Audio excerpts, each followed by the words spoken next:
chat. I don't know what happened there.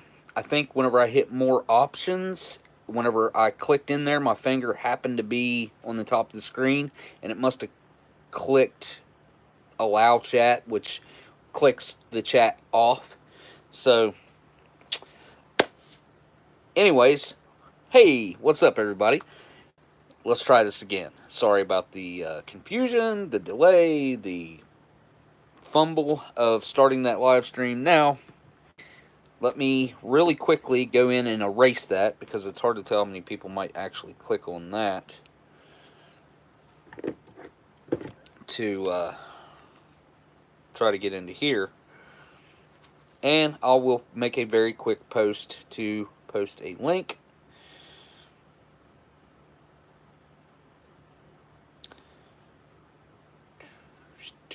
Copy link.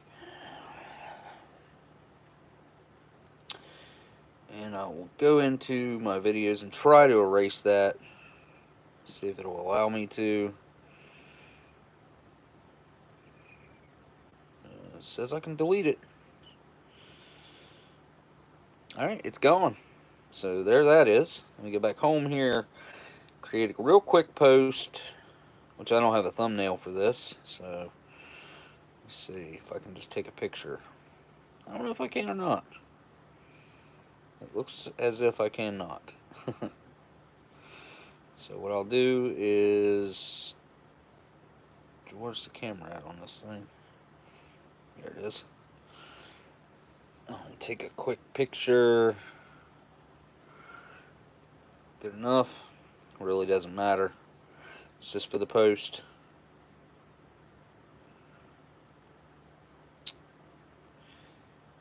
Okay, had to restart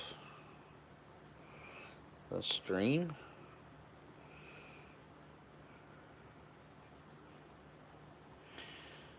No. And here's the link.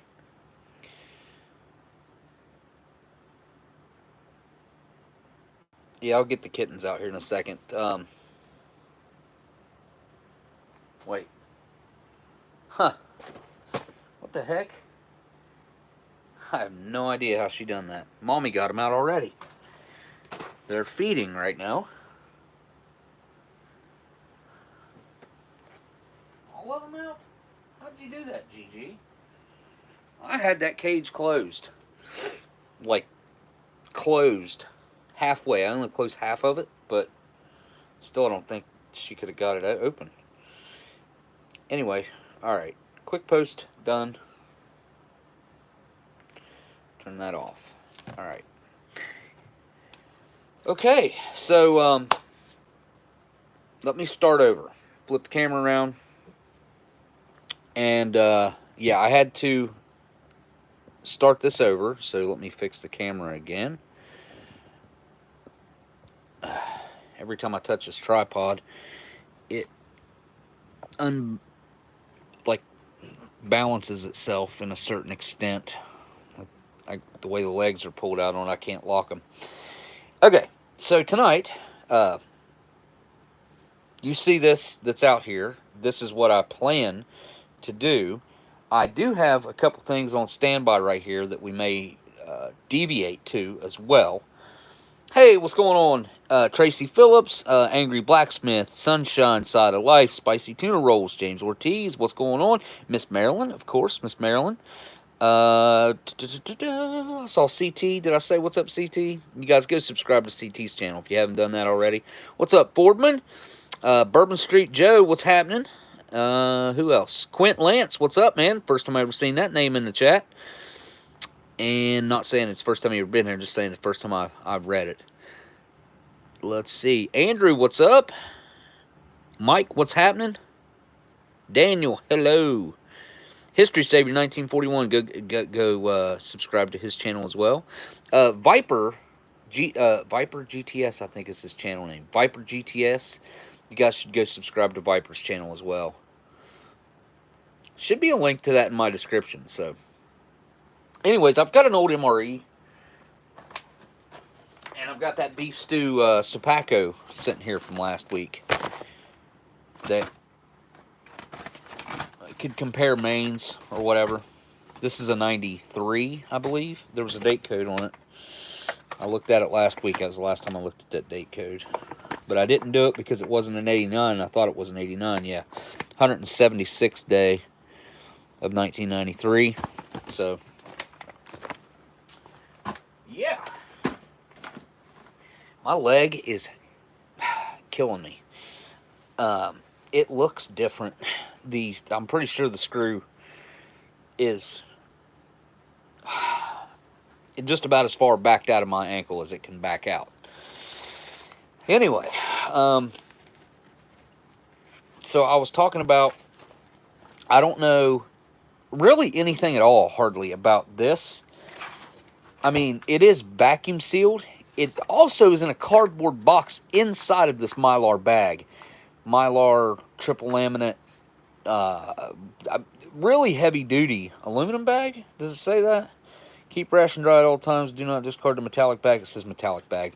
I'm assuming aluminum based. But one heck of a bag that you've got there that you're going to be able to use for water or your contents here to put them back in there. But I have a feeling that the shelf life on something like this, I don't know what's in here, but the shelf life on something like this would be very extended.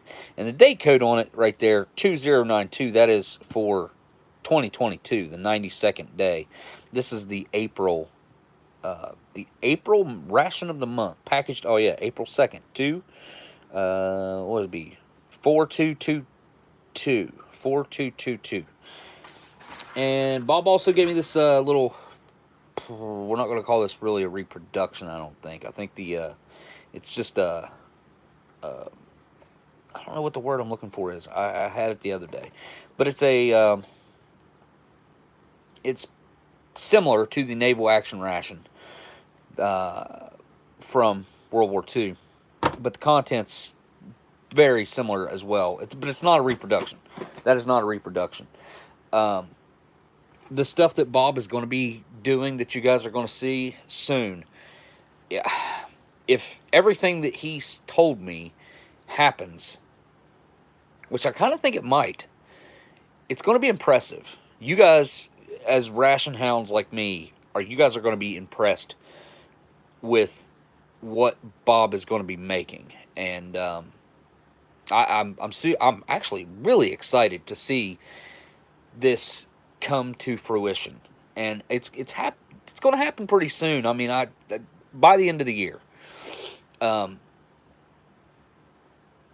Yeah, man, it's really cool. Really cool. And I know I could tell by talking to Bob, he had done some hardcore research, and he had done some hardcore, like, tracking down equipment. So, anyway, I've got this food packet survival general purpose.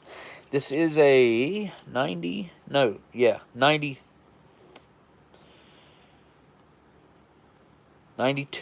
It's a 92. And like I said, there's the Naval Action Ration. We got this 2008 Meatloaf. I've never had Meatloaf come out of a ration before. Not that I can recall. I don't think... Was there ever a Meatloaf MRE? I don't recall there ever being one. I mean, there's all kinds of Meatloaf-ish like mains, but I can't think of one ever being called Meatloaf. We had Sloppy Joe, which obviously, if you've never heard Adam Sandler's song, Sloppy Joe, that's a classic. Good old lunch lady land. Meatloaf ready to eat. It was between this. Oh, it's in onion sauce too. Which, if I ever do eat meatloaf, which I don't ever eat it. My mom used to cook it. That would be a night that I would not eat what she cooked. I did not like meatloaf for some reason.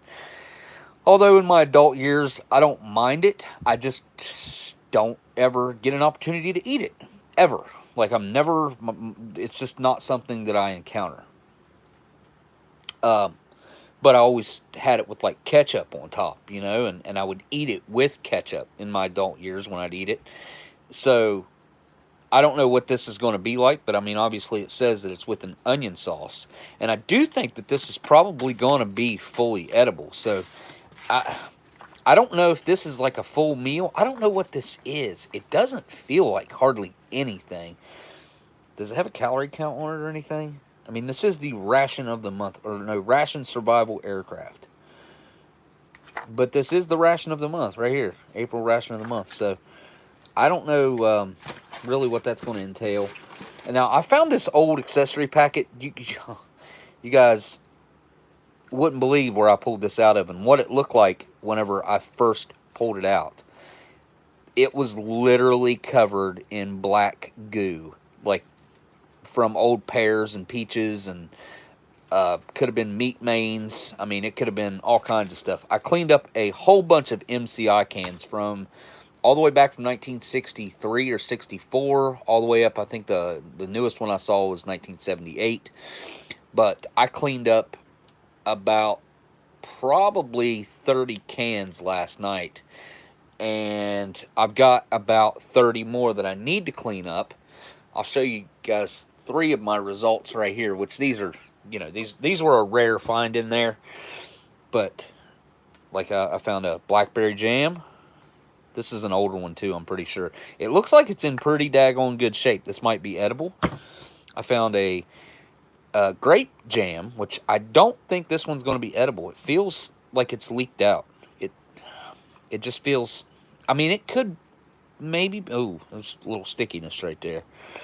I really don't know where it leaked out at, though. Like, after I've cleaned it up and looked it over, unless maybe there's something on that edge right there where it's seeped out, which I don't see anywhere. Oh, right there. Right there. See, that has happened since I've gotten it cleaned up. Yeah. Anyway, and I've got a pineapple. So I've got all 3. Well, I've got not all 3, but I've got 3 of the examples. I think there was only 3 kinds. This one, I think that's off the grape jam, but I could be wrong. This could have pinholes in it right here. You can see there's definitely jam seeping out of that. The jams are tricky for sure.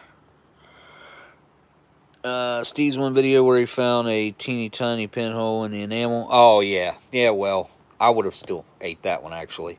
I know the video you're talking about. Yeah, I would have ate that one. As long as it's not completely through the can to the outside. Now, what I will say about it going through the lining, which could be multiple different things. Typically, if it's in enamel, it could be porcelain lined, it could be wax lined, it could be plastic lined. There's a few different linings that they can use, or that they did use in the old cans, in the old military cans. Just depending on the facility that came from, what they were using at the time. But like a plastic lining, sometimes if they got a defect in them, and it doesn't matter. A porcelain lining, again, nothing to fear there. And you know, break down a little bit of the metallic can, so it's going to taste a little metallic. But the instance you're talking about was a very, very tiny example. So little tiny spot. Now this, I think, because I washed it. I mean, I washed it. I soaked it. I washed it. Well, you can see there's still some crap on it right there. But I think it's airtight. I don't think anything got wet. You can still hear the gum in there. I'm going to guess this is probably from like right around 1972 to 76, somewhere along in that range. And I don't know anybody who's had a case of 72s and 73s. I think I would love to be able to determine exactly when they stopped putting cigarettes in. I don't know. It could have been late 71. It could have been like early 72. Did it happen sometime during the year of 1972? And some of the 1972s had them and some didn't have them. I'd like to figure that out, because I don't know where I'd find that information at to nail it down to an exact month or time period of, you know, that year. We know that 1973s don't have them, and I think there are some 1972s that have them, and I think there are some 1972s that don't have them, if I'm not mistaken. And of course, 1971s for sure do.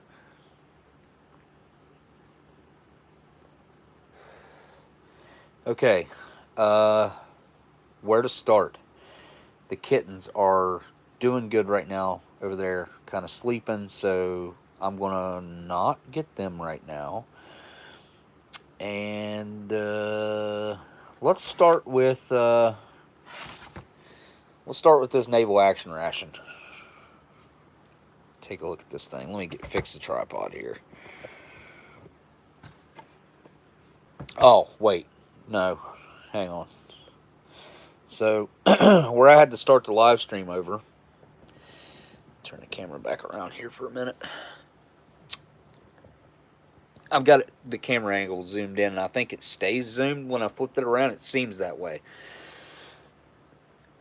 So, really quick, I'm going to give an update because I know a lot of people won't stick around or catch this and probably didn't see the post. So, first of all, if you want to help out with this live stream or any of my videos, share them. That's like the main thing Google's looking for right now is sharing and commenting. Obviously, the thumbs up or down, it kind of helps, I think. I'm not 100% sure. The algorithm is completely different now than it used to be. Of course, thumbs up make me feel all good inside, but other than that, like, I don't think it matters that much. So, I told the story on the other live stream that I just deleted, so it's gone. It was like 5 minutes long. So Tuesday I did the live stream, and that day, which that was the day after I had gotten back from Kentucky, and I was gone for a couple days. Not really. I was gone for like 30 some hours, something like that. Tuesday, the kitten was doing good. Like the night that we had the live stream. Oh yeah, hey, I was just telling people to go subscribe to Viper's channel. Anyway, so she was doing pretty good, the runt. I thought she was kind of starting to pull out of it. She was playing, bouncing around and stuff. And then Wednesday, I guess it was late Tuesday night, like 5 in the morning, 6 in the morning, something like that. I could just tell she started not feeling good. And Wednesday was just a bad day. And I was feeding her every hour, and she just wasn't wanting to eat. She was getting some down. I mean, out of those little bottles hold 4 tablespoons of formula mixed, and I would get maybe like 1.5 tablespoons in her over about a 6-hour period, which I don't think is very much. I'm not exactly sure how much she was supposed to be eating. But anyways, I'm going to make this short. Thursday, she just wasn't. That morning, she was not doing good. And I could tell that that was probably going to be the last day for her. And it was. There was nothing. I don't think there's anything anybody could have done. Antibiotics would have just made her really sick where she was so tiny. She was so tiny. And I don't know how many of you guys have ever tried to give antibiotics to a cat before. It's interesting because the only way I've ever done it is through a syringe and putting it in their mouth or down their throat, whatever. And they immediately start this crazy salivating and white foamy spit. Every time I've ever done it, which I've done it probably 100 times, they foam at the mouth and they freak out, like just bouncing around and throwing their head around and slinging spit everywhere. There's no way she could have handled anything like that. Not that I don't think it would have mattered. I'm not even sure that was the only thing that was wrong with her. I'm just hoping that whatever was wrong with her hasn't affected the other ones. And I know she's I know that's a crazy thing to say, anybody that, or anything, or any, better off. She is better off than she was. She was suffering that last day for sure. It She took a turn pretty quick because, like I said, she was playing on Tuesday.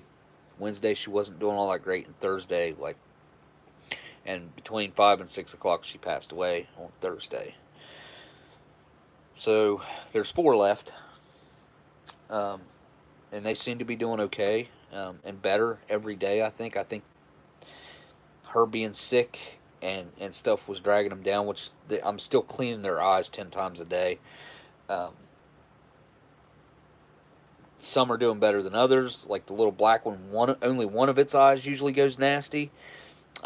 One gray one, like, doesn't get it nowhere near as bad. The other gray one does get it pretty bad, and the little calico one, her eyes close completely off, and she can't see nothing.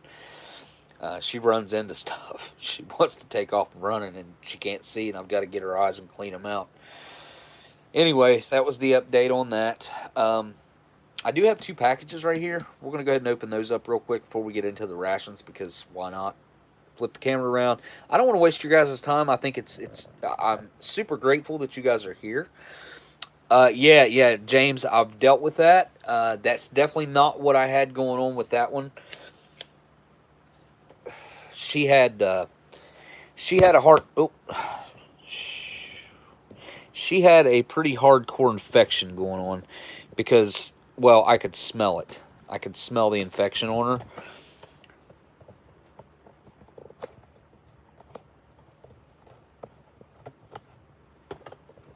Alright, I messed up my tripod. Sorry, guys. Wow. Really messed it up.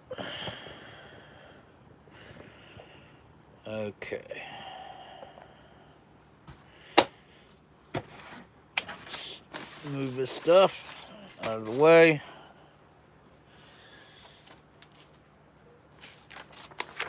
Put my American flag back here.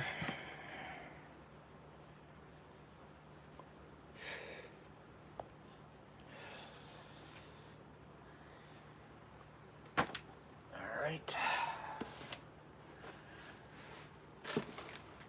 All the kitten food. I forgot about it. Alright, first box is right here.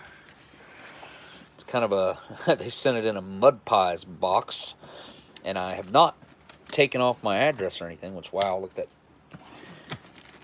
I have not cut this or anything, which is pretty weird that this is already opened up like this, but it is. So,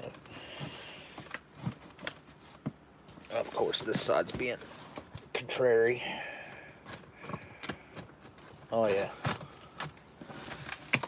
It's pretty much like it was already cut with a knife. All of it. It's pretty weird.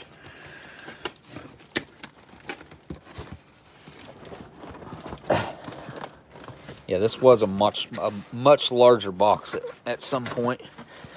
Broke my knife this week. Really has been driving me crazy. Of course, I was using it against metal, and I shouldn't have been doing that. And the tip broke off, and I doubt, I mean, even if I tried to grind that out of there, it would take so much of the knife off. I'm just going to have to live with it, unfortunately. Keep frozen. Mud pies are frozen? I thought they were like moon pie-like things. So I guess I have no idea what a mud pie is then. Huh.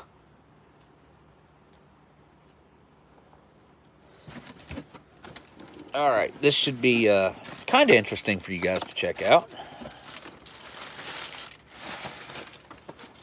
Alright, so a separate package there.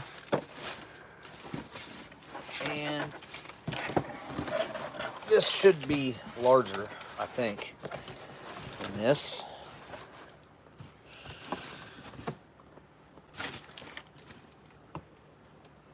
Get this out of here.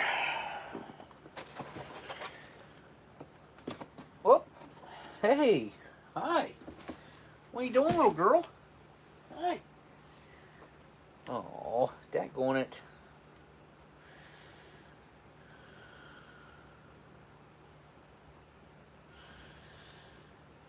About stepped on you. Oh, my pretty little girl. They're so tiny. Anyway, so I'll have to probably pick the camera up. Looks like he stapled it. I thought it was larger than this, but anyway, I'll lay it down for now. It's a camel display. Then I'm actually going to be able to put packs on there, my old vintage packs and stuff. And then in here should be, yes. So you got these these collector packs that they had back in the late 90s, I believe, or very early 2000s. Pretty sure, or it might have been early 90s. Early 90s. I don't know. I have to check. Looks like these came out of Indiana. Oh, yeah, no, you're not going to chew on that. No, honey. I know. Oh. Anyways, let's keep looking at the... I've got more of these collector packs. There's like a... Oh, dude, what? What is this? Well, that is not cool at all. That is definite mouse or rat damage. That was a complimentary pack. Okay. Turkish Golds. Anyway. And then there's that pack, which has got some sort of dirt on it. We got 3 more packs in here. I like that pack. It's super cool. Alright, quit chewing on that. No. I am going to use this display at some point. Probably take that sticker off, but yeah, that's a cool one. That's a cool one too. Kind of like a James Bond looking. And then you got like the beach one. This is a soft pack. Got to look up when exactly these are from. Holy crap! What the heck? Dude. Oh. Yeah, well, that wasn't mentioned at all in the listing. That's going to be a problem. Which the guy that I bought these off of was kind of like weird anyway. Like a little shady, I felt like. A little weird and shady. But as a whole, this thing is pretty cool. So, looks like 3 out of 4 of those packs might be smokable. Or, I mean, 4 out of 6, sorry. But yeah, I like the little display. I'll probably do away with the... Yeah, he bent that all up. I'll probably do away with that sticker on there. Take a blow dryer to it and get rid of it. But, like, I do like the look of that. It'll be cool. Alright, so I have another package over here that's way cooler than this one. I mean, pretty hard to outdo Smokes, but I will try. Gigi, do not eat the kitten food. Eat your own food. Oh, hey, honey. Come here. Yeah, what's on your head? Oh, she's a precious little kitty. She has got a great attitude. I really do not and did not and really don't want to get attached to these cats. So, Gigi, get out of the kitten food. That is not for you. It's for them.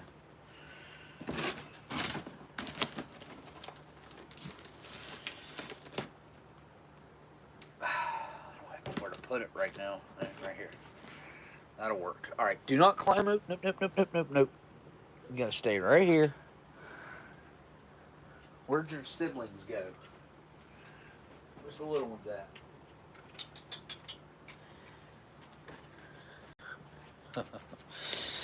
She just wants to chew on everything like she's teething or something. Hey, little girl.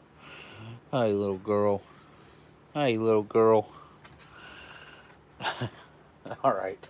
Got another box here. We'll go through it real quick. Like I said, this one's definitely cooler. Alright, I'm just going to open it from... Well, I'll open it from the top. Looks like...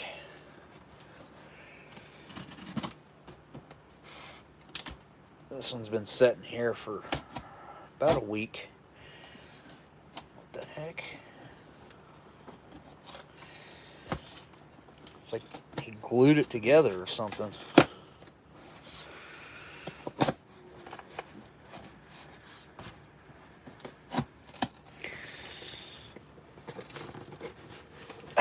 It's definitely, it was glued together. Weird. Not having the point on my knife kind of sucks. Why would they have glued this thing together like that?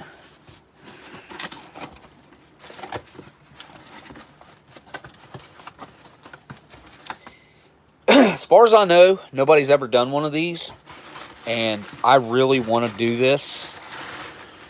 I wouldn't mind finding something else to pair it with, but if I can't, then I won't.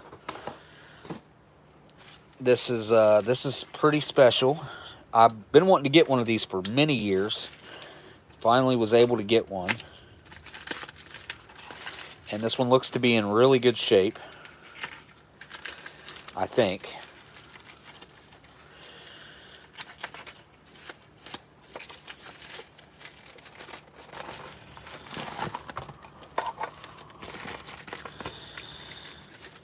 Here we go. Look at this.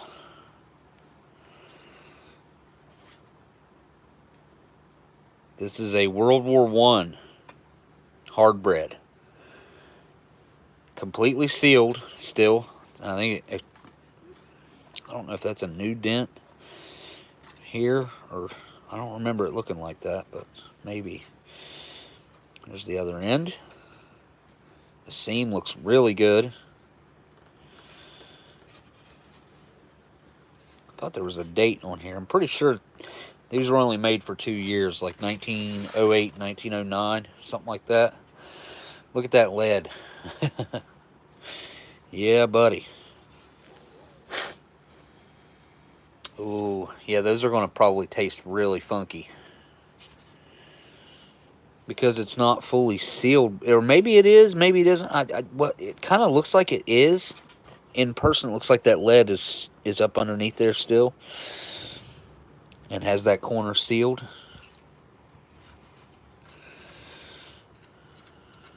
I don't know, it's kind of hard to tell, but regardless, it will be a very interesting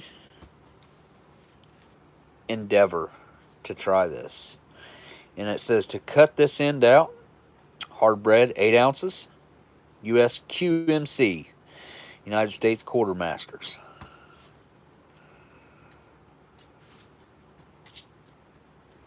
I don't know, man. That's I've seen a few of these come up over the years. I've seen a lot of them go for a lot of money. Not that I didn't pay a lot of money for this, because I did, in my opinion. I don't know if I paid more than it's worth. I mean, I think I paid what it's worth. So that's rare that you can find something that you pay what you think it's worth. But yeah, this is my first look at it. Hey, little ones. Yeah, the other ones are back. Well, 2 of them. The gray ones. Come here, guys. Oh, come here. People want to see you. Chubby. Meow. Let go of my shirt.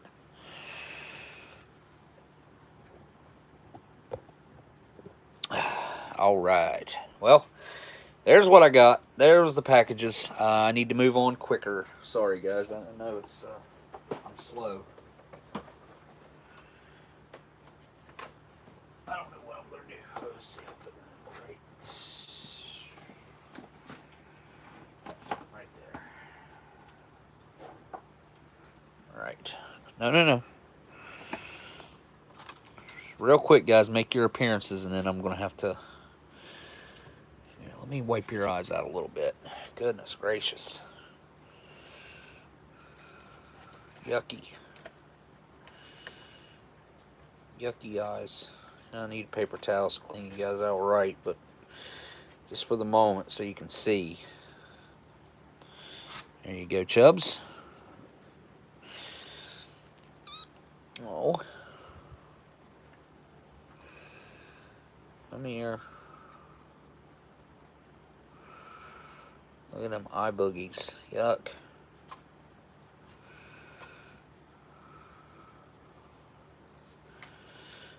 I'm going to have to wash my hands before I go eating anything. I don't know what is coming out of these cats' eyes. Okay.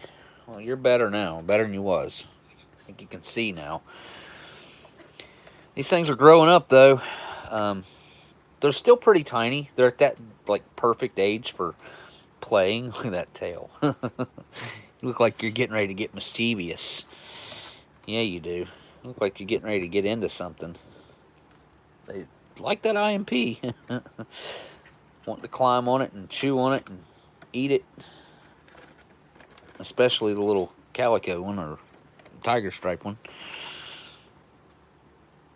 Yeah, they're at that perfect age for playing.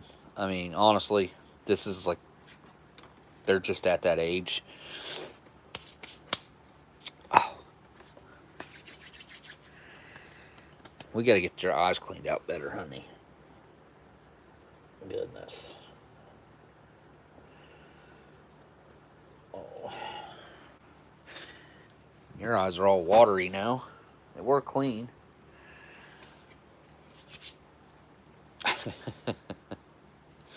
Yeah, they're fun to watch. I gotta say, they really are.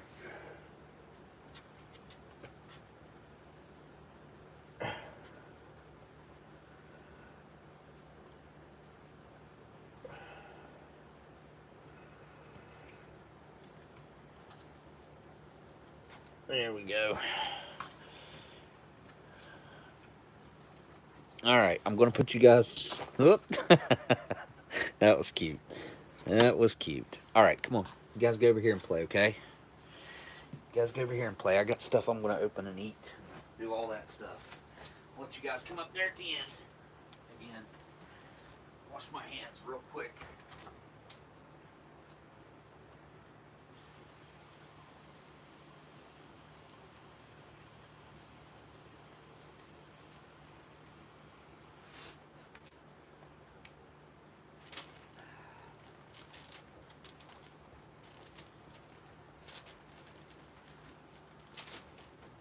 Okay. All right. I didn't get to use hot water. It would have taken too long for it to heat up. But let's start with this naval action ration. Let's see what Bob's got going on in here with this thing. Oh, it's thundering outside. He did this, ripped the tape off while I was there and flipped the lid open on it. But I didn't really get to look at it. So it looks like we got 4 caramels in there. We got 2 packs of chiclets in there. And then we got, those look like charms. It's like there's 4 charms in there. So that's what the naval action ration is. Just if you were curious about it or whatever. Throw the tape back on it. We'll move on to the ration of the month next. Or we can do the food packet survival general purpose next. Whatever you guys think. Like I said, I have no idea what's going to be in that ration of the month deal. Alright, sealed back up. That can go... I don't even have nowhere to set this thing on a shelf or anything, really. Try setting on this moonshine up here. Yeah, it sets up there pretty good. Yeah. Did anybody have a... I like charms too. I know they say that they're bad luck, but I like charms, personally. I think they're a nice, hard candy. They're flavorful. The flavors are decent. The candy itself is a decent quality. Of course, if it gets too hot, it breaks down, but, you know, that's any candy.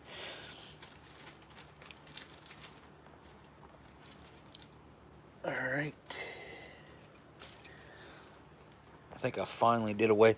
I think I saw that Delicious is in here. You guys should go check out Delicious's channel as well. Because I just like that guy. I like the heck out of Delicious. Just good people, man. that, and he's got a bunch of ration videos over there, so well worth your time checking that out. All right, so I haven't seen any suggestions. Let's go with this. Tear notch? Guess not. Guess I'm going to cut it. And it looks like I need to cut it below this seal right here. I think. I don't think that's a zip seal or anything. I don't think. I'm going to try cutting it above it just in case, because I'm not 100% sure with my no-tip knife. It's still sharp because I did sharpen it, but yep. Well, nope. There we go. All right, cool. Cut that off. Let's see what is in the ration of the month for this. Like I said, this was April, so there's it's going to be different every month. There's a theme. This month was aircraft survival. That was or was it? I think that was the theme for the entire month of April. For all the other stuff, there's a there's a ration of the month, a survival kit of the month, and then there's like the extreme or something like that. You get both plus bonus stuff or a bonus item. I don't know, something like that. You go on the website and look, it'll tell you, I'm sure. Pretty sure Bob mentioned that. Okay, looks like I got everything out of there. Now, you are supposed to keep this bag, and that is not a zip seal. I did open it correctly, didn't I? No, maybe not. There's a tear notch right there. So I guess maybe I was supposed to open that down there. But that looks like the factory seal down there. I would rather keep that and have this end open for my water or whatever, which is what they suggest. Can be used as a signal mirror or to carry up to a half a gallon of water. Do not consume the ration until all the food has been consumed. Above all, stay alive. All right. So it comes with a big old, super heavy-duty Ziploc bag. Obviously, you can use that for a million things. Water, putting your contents back in, trash separation.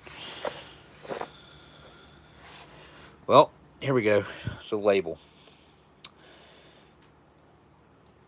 See, the ration contains over 500 calories and includes 3 packages of crackers, 1 pouch of instant white rice, 1 pouch of dehydrated vegetables, 1 roll of Lifesavers candy, 1 tea bag, 2 bouillon cubes, 2 Milo energy cubes, 2 non-dairy creamers, 2 packs of sugar cubes, 2 cubes per pack, 1 water purification pack, and 1 instant coffee.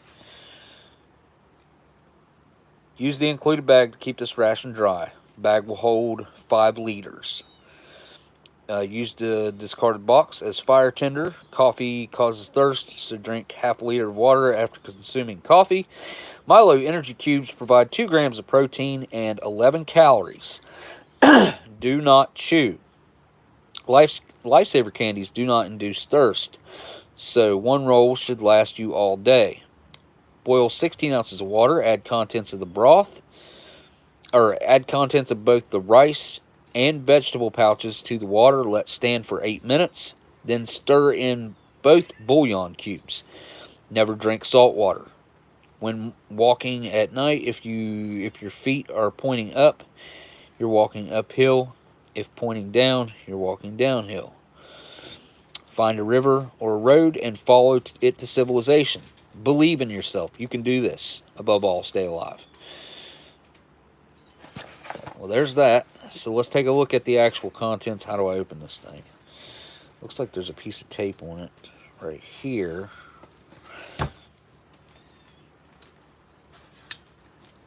I think the cats are fighting.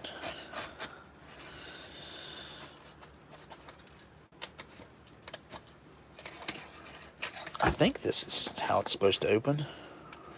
Oh, no. It's supposed to go like this. There we go. All right. So this is what we got in here. Excuse me. We got 3 packs of these Flake Crackers, which I think are just regular crackers, is all these are. We have, absence sugar. That's cool.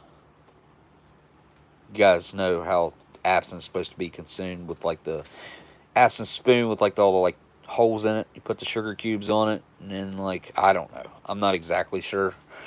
Never gotten into that. Had a bottle of it given to me back in like 2003 or 4, something like that. That someone brought back from overseas. Anyways, those are interesting little sugar cubes, I must say. And then we have, here's our roll of, let me fix the camera a little bit here.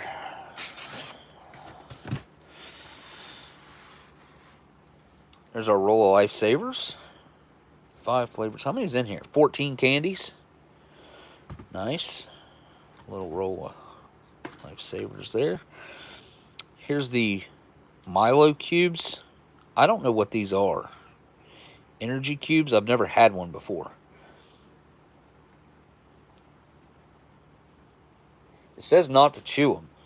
So I'll try one of those here in a second. Here's our water purification. So, wow. Treats 2.5 gallons of water. So you'd have to only put 1/5 of this package in this bag, right? Does this will do a 1/2 gallon? Yeah, 1/2 gallon. So 1/5 of this pack, Procter & Gamble. Yeah. It says 10 liters. Yeah, or 2.5 gallons. Wow. Okay. Then we got 2 packs of non-dairy creamer. There's our package of coffee. Nescafe Taster's Choice. There's the other Milo cube. We got 2 beef bouillon cubes. Is that what they... From Herbox. I think these are beef. It might be chicken. I don't know. I can't smell them. Either beef or chicken. One or the other. They're all green. All the cubes are green. There's our... It's an Irish breakfast tea. Just black tea, it looks like. I've never heard it called Irish breakfast. English, yes. Probably same thing, though. There's a little vacuum-sealed package, nice and flat, of your different veggies, potatoes, cabbage, onions, flavorful stuff. Carrots, celery, and red and green peppers. So all the vegetables, I think, were meant to be pretty aromatic and flavorful. I'm assuming that's why they went this route. There's 1/8 of a cup of them in there. And then here's your little package of rice. Add 1/4 cup of hot water. Let it stand 5 to 7 minutes. Where's the cat meowing from? Who's meowing and where are you at?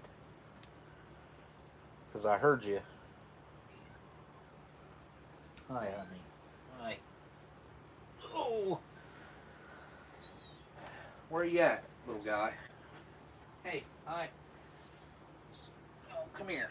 Nobody got to see you. Are you? Oh, yeah, no, you're all dirty. Yep, get up there with your brothers and sisters. I'll have to clean it up here in a minute. So the little black one is having issues. I don't know what the deal is. Anyway, so this is the pilot survival. Wait, yeah, ration survival aircraft. So it's basically a aircraft survival ration. So I'm not eating that. That's not a dinner, but I think we can all agree we know what it would be like. A little bit of vegetables and some bouillon cubes in the rice and whatnot. If you guys really want to see something like this, I will prepare it sometime. But I'm actually hungry. I'm going to try one of these Milo cubes. Now, this would be a really killer ration to keep in, like, your vehicle or something. Especially if you live in a climate where you get huge amounts of snow or anything like that.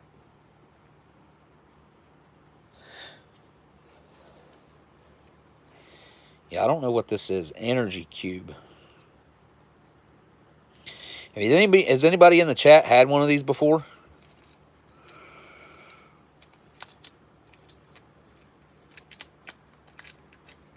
Okay, kind of has a chocolate look to it. Doesn't really have a smell that I can smell, really. All right, here we go. It's kind of big. Awkward to try to talk with that in my mouth. So it is a lightly creamy, a very light flavor of chocolate, I would say. Yeah,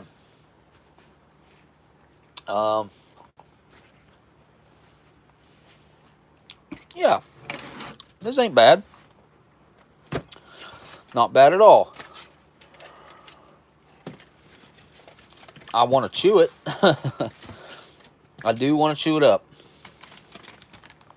I probably will.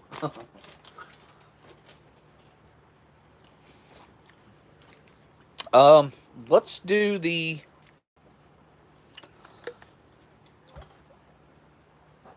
food packet survival general purpose real quick.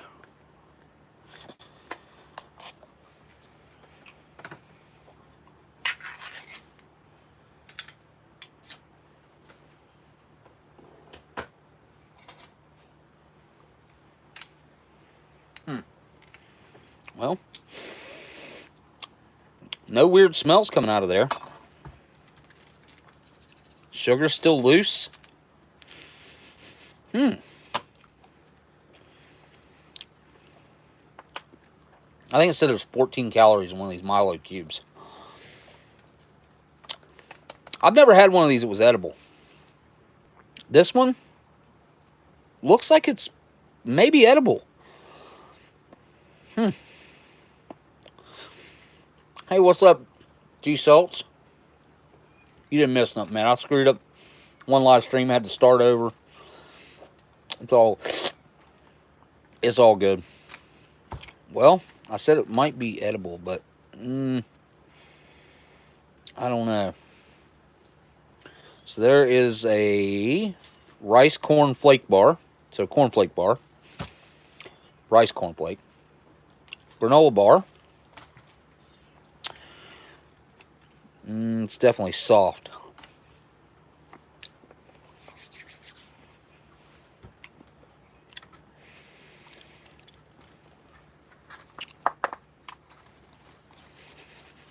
Yeah, 92. 8 of 92.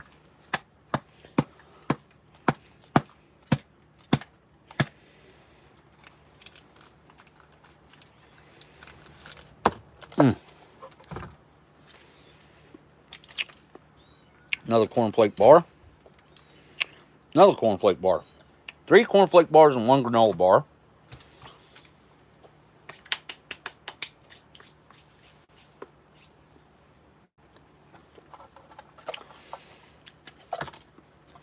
You got 4 packs of sugar, which are all, well, even that one feels loose. All still feel good. Every time I've opened one of these, it's been really bad. And we got a brown taster's choice. And 1 Herbox chicken flavored instant broth and seasoning, which feels fine. Huh. Cool. Well, let's just dig right in here. Oh, that's open. Huh. Yeah, the Milo cube's pretty similar to a malted milk, with maybe a little bit of like chocolate flavoring added.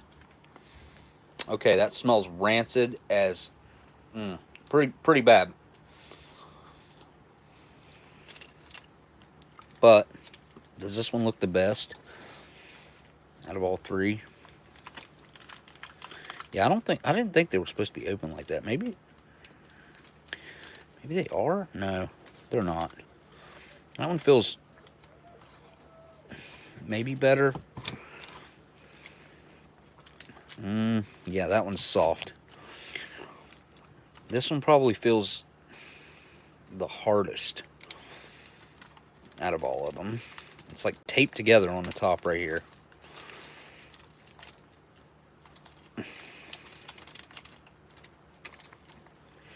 Oh, yeah, no. That's not going to be edible. I'm going to try it just in case, but let's try a little nibble off of there. I've fallen apart bad. Oh, no. Oh, nope, nope, nope, nope, nope. That is horrible.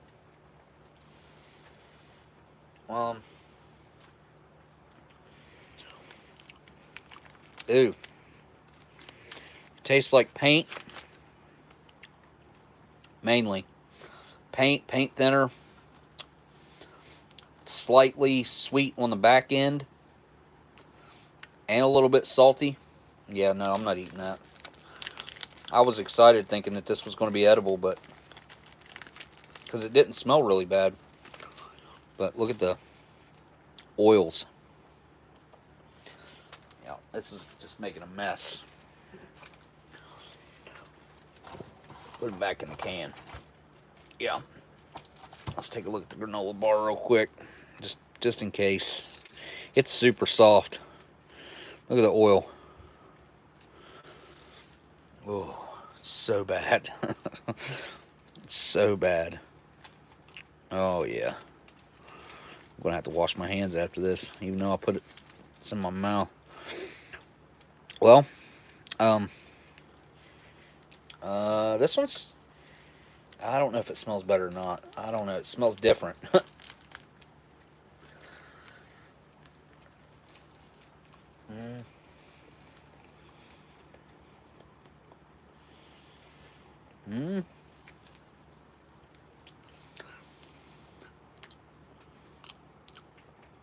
Okay, that one tastes better, but it doesn't taste good.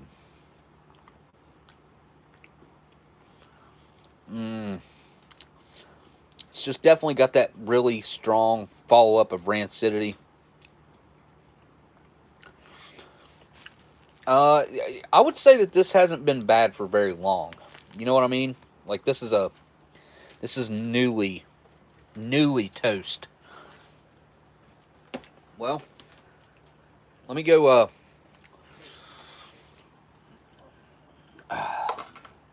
wash my hands real quick.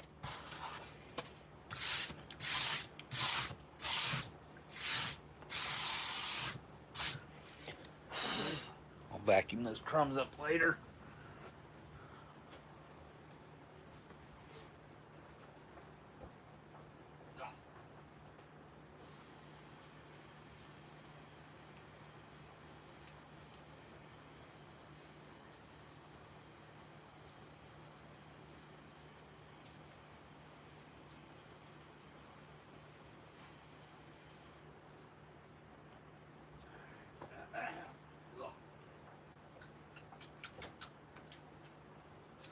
Some really weird flavor profiles goes on when you get into eating some weird stuff like that.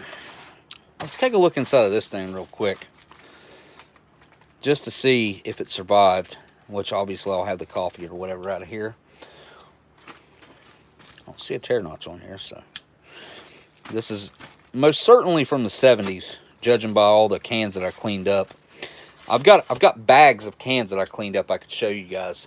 I got a bunch of really cool mains that are still pretty much intact, if not intact, and I've got one really weird can that's the strangest color I've ever seen. And then I got some B units. Got like a couple chocolate roll, nut rolls, cinnamon nut roll.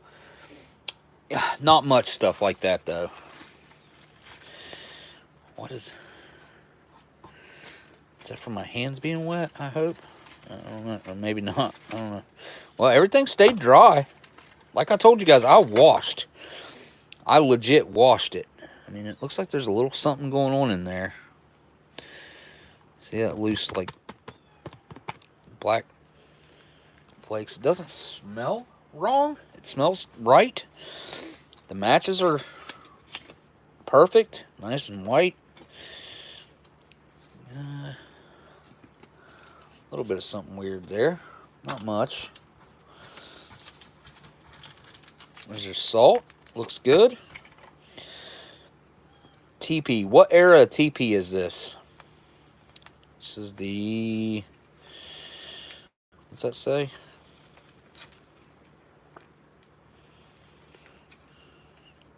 Struble? Huh. Okay. The little folded in half. This is a earlier toilet paper, I think. It's like a... I'd call it mid-70s, I'd say. I'm guessing, though. The non-dairy creamer, I'm not sure about. There's a Coffee Instant Type 1, Style 1, Composition 2. There's our sugar, feels fine. And our chiclets, which look absolutely perfect. Wish there was a way to date it by the chiclets. Wish they had a date on them. Zip code. Just, I don't see anything on there that would indicate age. No date code stamped on there anywhere, I'm sure. Which I knew that. Yeah, I'm surprised. Like I said, I scrubbed that thing last night. I think I cleaned that up. I cleaned a bunch of stuff up last night. And I've got more to clean up. It takes forever and it stinks, and because you're dealing with a bunch of leaked out old nasty food. So it's just a whole thing. All right. So, oh yeah, it was between this and I got out another IMP. What did I do with it? Huh. Because there's a chicken and gravy. And Bourbon Street Joe sent me that crossover, like, weird civilian / IMP mix. If it's like a civilian but military item mixture of rations from like 96. And it had the chicken with gravy main. It was chicken breast and gravy or something like that. Anyways, that's what that had in it. And whenever I opened it up, the main had a pinhole in it. And I couldn't do anything with it. I couldn't taste it, couldn't try it, whatever. And I have one over here like this. I think it's an 07. I thought I had it out, though. Oh, here it is. Yeah, there it is. 07. So, it was between the meatloaf and this tonight. And I have been wanting to try this one. I just thought this one would probably be a little more interesting to look at because, I mean, it's meatloaf. I've never seen a meatloaf MRE before, so I thought the meatloaf would be the way to go. So I'm kind of looking. What do you guys think?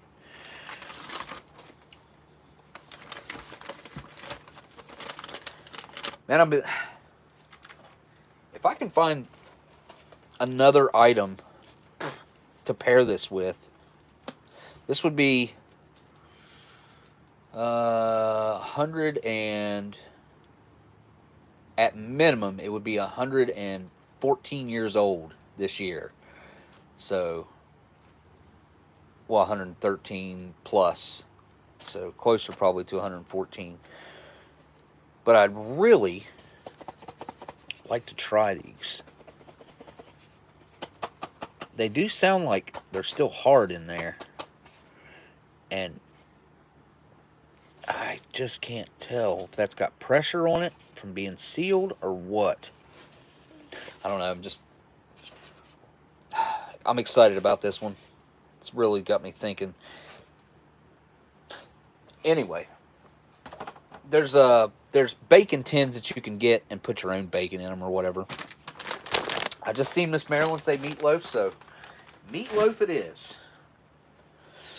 Meatloaf. Meatloaf. Everybody likes meatloaf. The Christmas Story, the kid, whenever he's sitting there and she makes him start eating and he acts like a pig and gets in his mashed potatoes. I used to think that was so funny when I was a kid. When I was younger, whatever. A lot younger. When I considered myself still being a kid, I guess. Here we go. Good old meatloaf. How many people like meatloaf? Like, that was one, like I said, when I was growing up, that's one of the things I did not like. I'm curious how many of you guys in the chat right now would consider yourself a meatloaf lover or enjoyer of meatloaf. Like I said, it's not something that ever comes up for me. So it's not something I eat.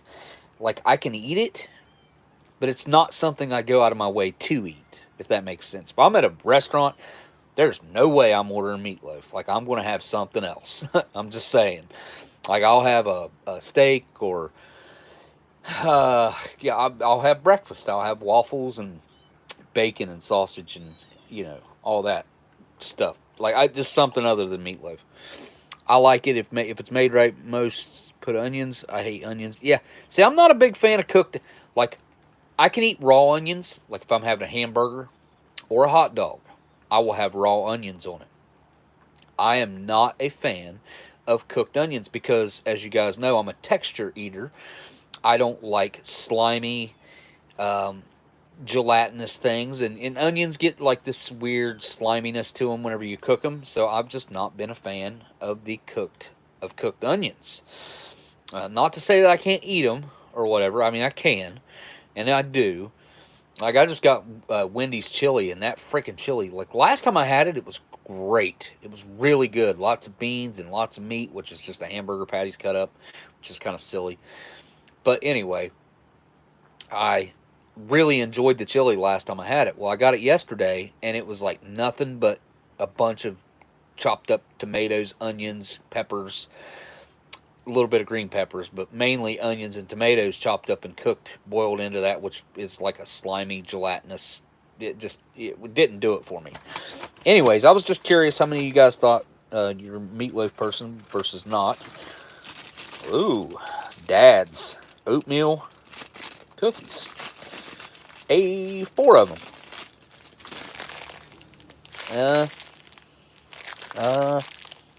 They might smell a little funky. They might smell a little funky.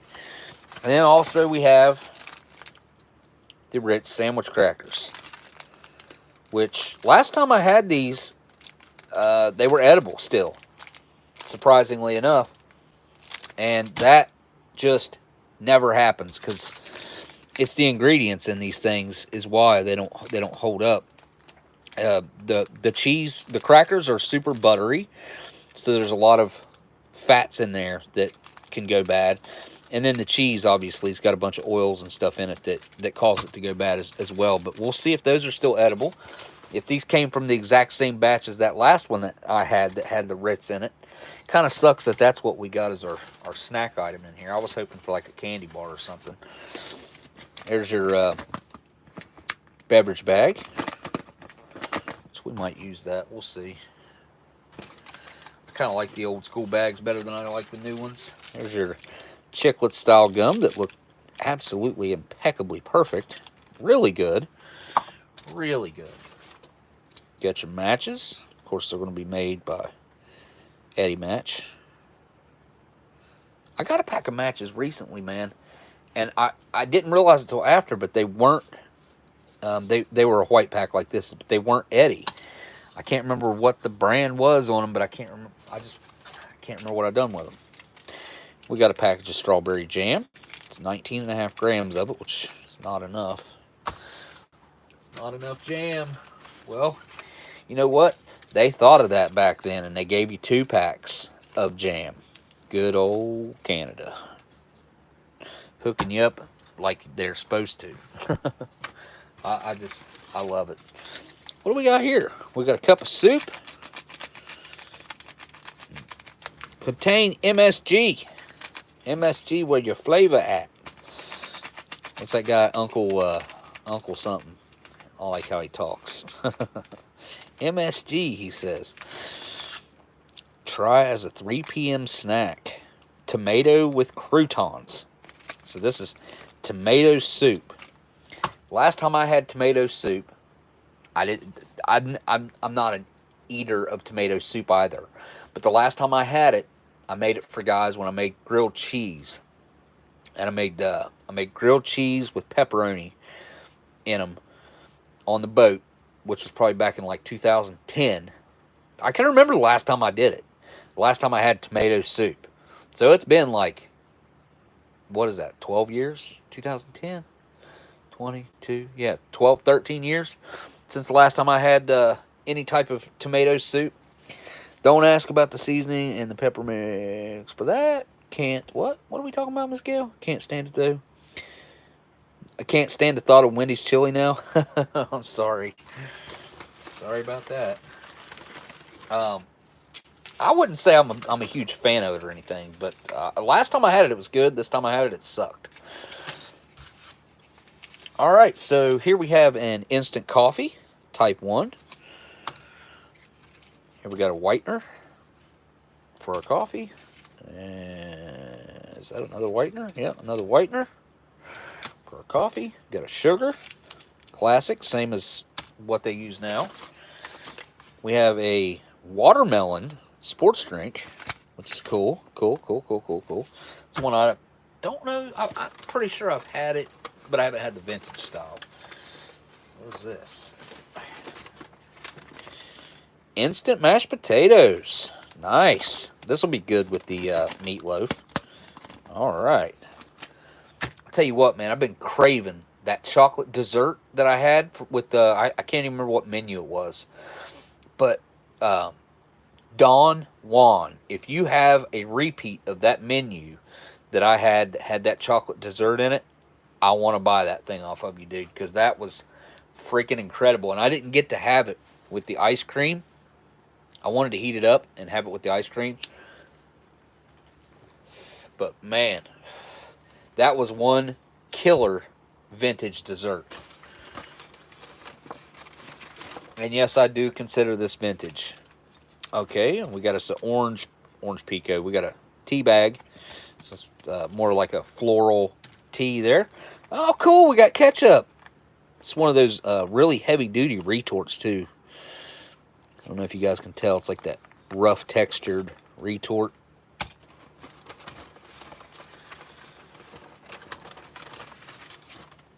And there's another pack of sugar. And we got us a Werther's Original. Looks like a Christmas version. It looks like it's got holly berries on there. You guys see that? That is definitely a Christmas version of this. I haven't looked at any date codes. Let's see. Is this like the end of the year? Not really. 277 on that. Let's take a look at the... We'll look at the main here in a second. Lots of small stuff in these IMPs. Look at that. Wait, is that... Got a little pack of salt.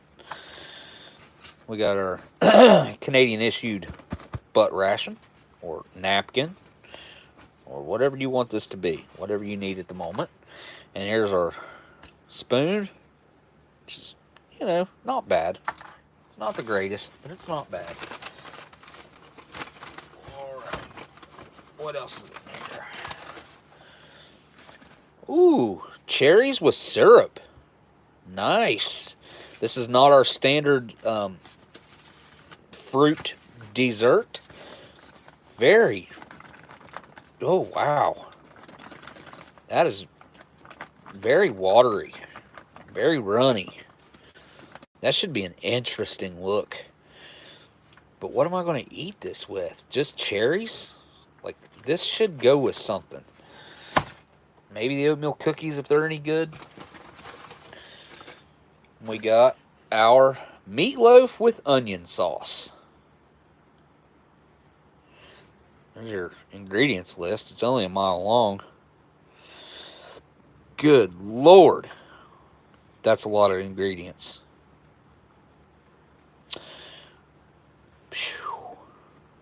A lot of powders and spices and stuff. Like, that's cool. Anyway, we also have in here more items. We got our wet nap, of course. We got a little packet of pepper, which might actually come in handy. Sunbeck, and not to be forgotten, our toothpick here.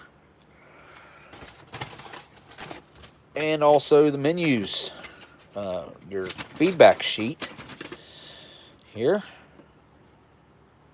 I think I remember looking at this now. Fruits and desserts. You got peaches, fruit cocktail, pears, pineapple tidbits, strawberry applesauce, cherries, sliced apples, applesauce, blueberries, and spicy apple compote. Huh. I don't see the chocolate one on here. Huh. Yep, must not have existed in this year. All these suck. all these desserts suck. Strawberry applesauce, pineapple tidbits, pears, fruit cocktail, peaches, cherries, sliced apples, applesauce, blueberries, and spicy apple compote. Which that might be alright. The blueberries might be alright, and we'll see if the cherries are alright. Alright. Well, time to keep it moving. Keep things on the grind here. Let's get this, that is one heck of a chunk of meatloaf in there. I mean, it just feels like a big old solid meal in there. It weighs 240 grams. So what is that? Like 8.5 ounces, something like that. Oh, my cigarette went out.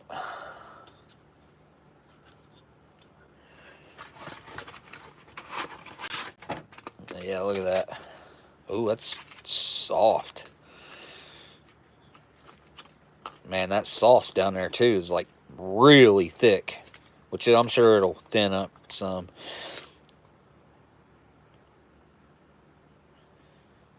Where's our date code here? That's not it.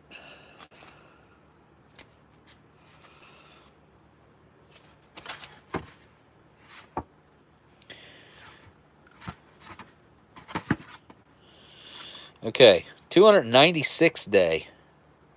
Still a couple months out away from Christmas time to have that Christmas Werther's in there. It's kind of weird. All right, I'm going to go heat this up. This is the only thing I got to heat up, and then we'll get the rest of the stuff working. So, be right back.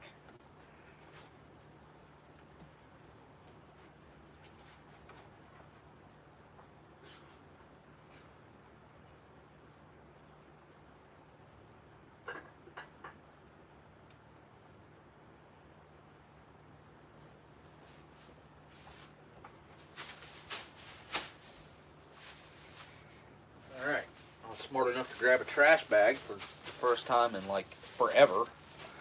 I never remember to get a trash bag. Alright.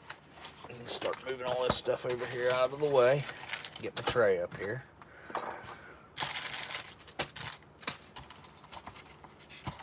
Well, all those look the same, don't they? It's just a slight variation in the red on the ketchup there. More towards the orange side. So we got two whiteners. I guess one whitener's for the tea and one's for the coffee, I suppose. Side items here. Salt and pepper. Might be using that. Wet nap, matches, gum, Werther's. It's all food items. Alright. Tray.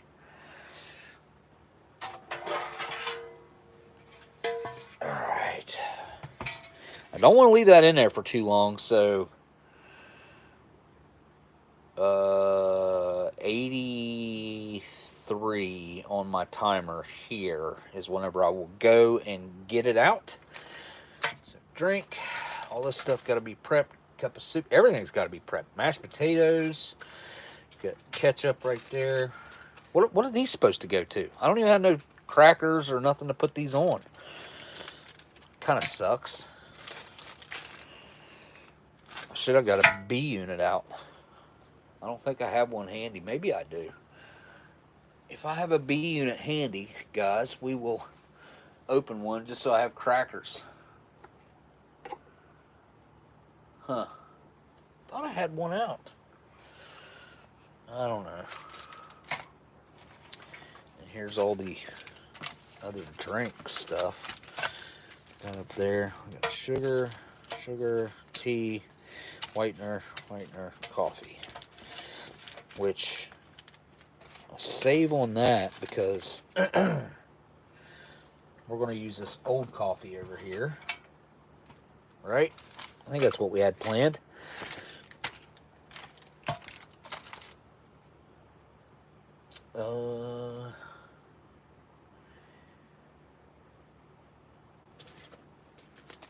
Food package Spribble general purpose coffee. Food package Spribble general purpose sugar. And I will take the whitener since it didn't come with any in the food packet. Alright. Might not even be any good. Let's find out.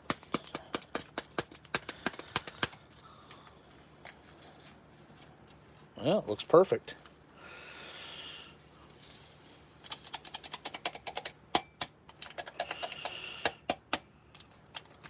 I'm surprised that the rest of that stuff held up as good as it did in that food packet Spribble.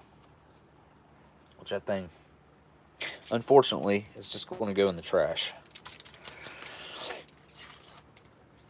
The bars, I mean, I'll bet you that thing's only went bad in the last probably 2 or 3 years, maybe. I think if you wanted to be a rebel, you could eat that. But, you know, there's really no benefit to eating it. Let's take a look at this creamer out of the MCI. Just because I am curious.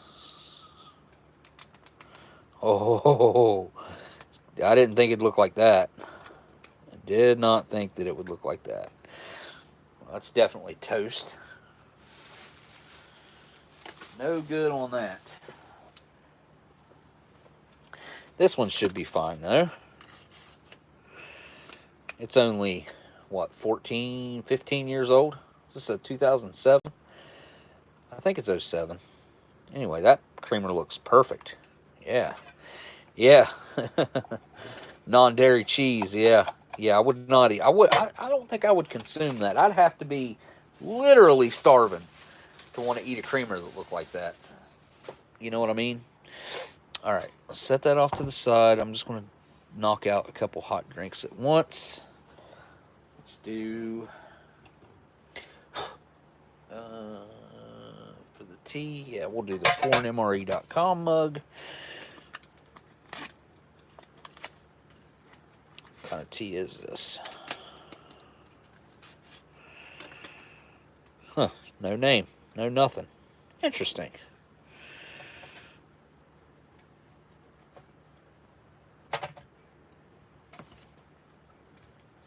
And this is the whitener and the sugar.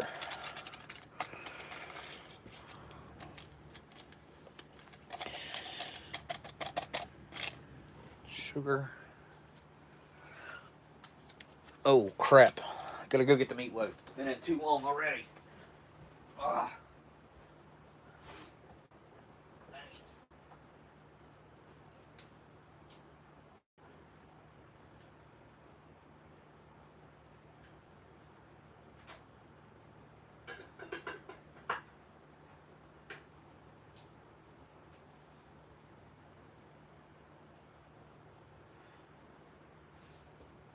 Well, hopefully it didn't get metallic on me.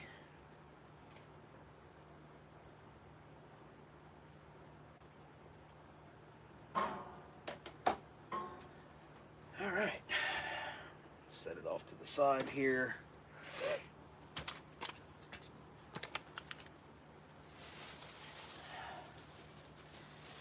Had somewhere to put my trash bag. It was a little better than that, but I don't.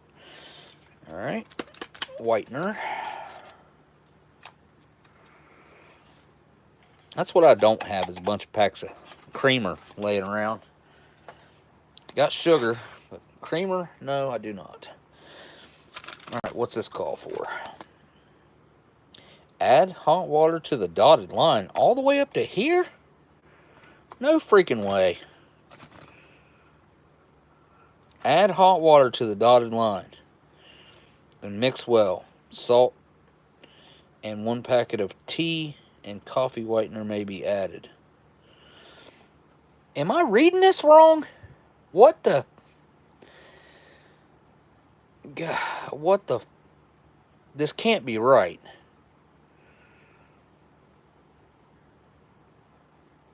Oh, okay. It's saying, I was like, tea? Okay, so it's saying to add a pack of salt and creamer, which would be like milk, I guess, may be added. And I think I used both the creamers already. Dang it. Would have been a bonus in here. So, but look, there's no way I can add water clear up to there. There is no way. That's just not even really possible. All right, let me knock out these two real quick. Thanks for the super chat, CT. And I'm going to have to argue with you on that one. I think it burned the absolute shit out of my hands. Yeah, I don't see me coming out of that one unscathed at all. Not even a little bit. Let's set that up there for now. Some tea. Set that up there. Trying to think how I'm going to do this. We got tomato soup as well for whatever reason. I mean, this is a very, very strange meal, guys. Like, you got 2 strawberry jams. Obviously, there's nothing to use the strawberry jam on, in my opinion. You got these cherries with syrup that are just going to be weird. Thanks again, CT. You guys, I don't know if you're already subscribed to CT's channel, but if you're not, go do that. Go do that. We'll be here when you get back. Go and hang out over there. Watch some of his videos. Does pizza videos, ration videos. I think he's got a little bit of vintage stuff he's getting into now, too. Oh, I don't know if I got the balls to add water all the way up there to that line. I don't think that can't be right. I just don't think that's right. It's so much water, man. Have seen the cherries and other rations. Heat them up, crumble in the cookies, makes a cobbler. Well, I mean, honestly, those cookies, the chances of those being good are pretty slim. But yeah, I want to try the cookies before I go cracking them up and putting them in there. So the potatoes look like they got chives or something in there.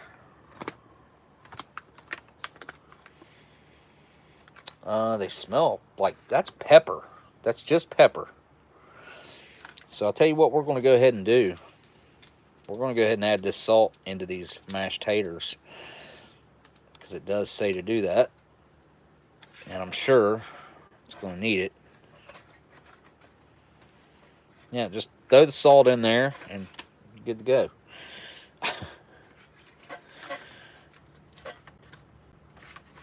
I think that would have been a lot funnier if I'd have meant to do that. You know what I mean?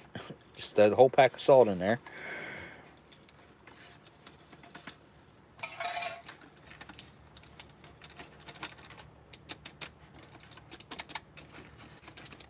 All right.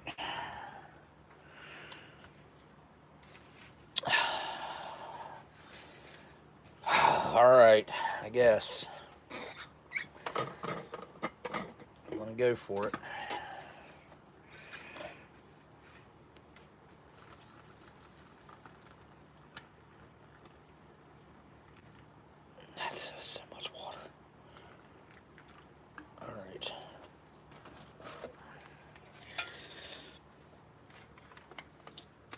and get the mixing.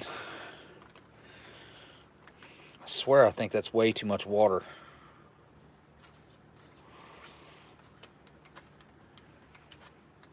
I hope it's not, but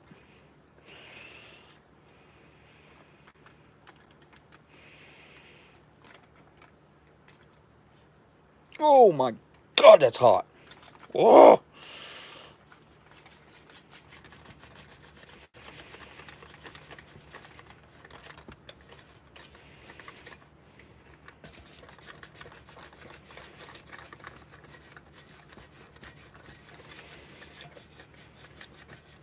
That wasn't too much water, surprisingly. I thought for sure it was going to be too much water. And there's a lot of powder that I can't scrape off of that spoon because it's so freaking hot.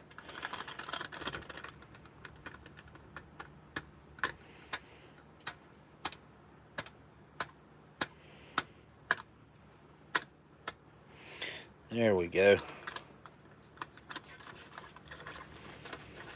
These are looking pretty good, I gotta say.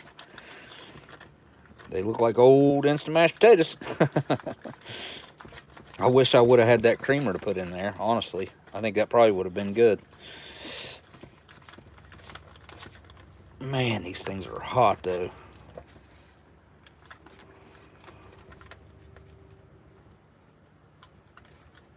I think there's some dry spots down in there still. Especially down in this corner down here.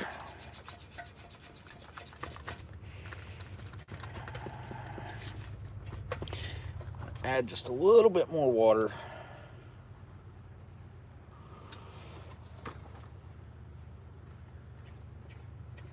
Oh yeah.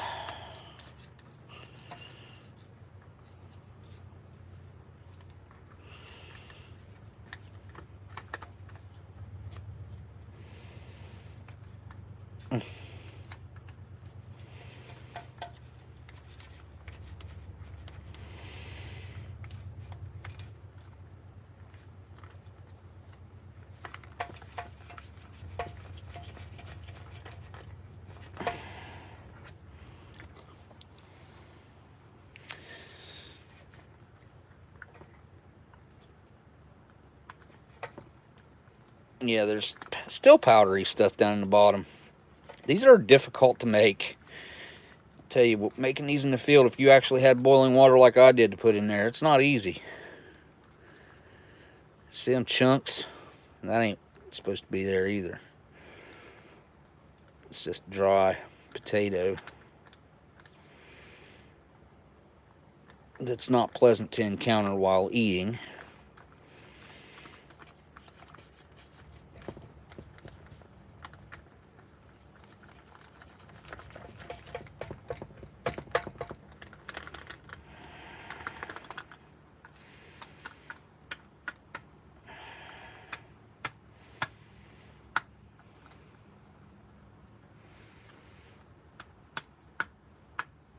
Alright, well, guess those can set there.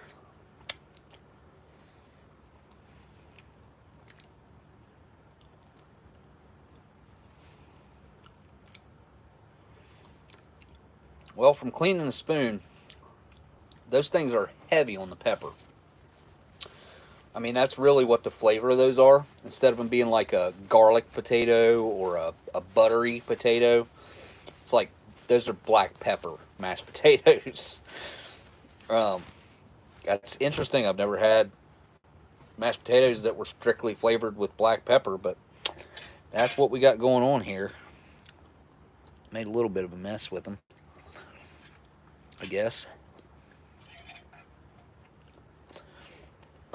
Next, let's do the cold drink.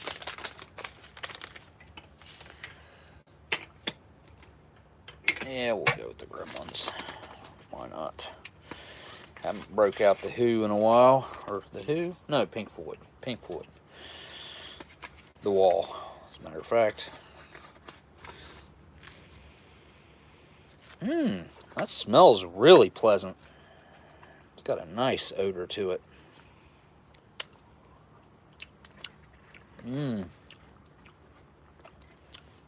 Doesn't taste much like watermelon. Oh, hey, LC. Thank you for the super chat. Just popping in to say hello. Sending the super chat to help with the kittens. Hope the eyes are getting better. Thumbs up to Jolene, Nancy, and Tiny, and the gang. Well, thank you. They've made some appearances so far. You can back it up and find that, but they'll be on again. I don't know if you caught the news about the runt, but she did not make it. Had to bury her last night, or night before last. Was it last night? It was night before last, right? I think it was Thursday. Yeah, night before last. Anyways, that sucked. But thank you for the super chat there, LC. I've been spending way too much time with kittens, to be honest. But if I don't, I know that, it ain't going to happen. So they won't get what they need because their mom, I guess she's like elderly or something. She's not supplying everything that I feel like they need.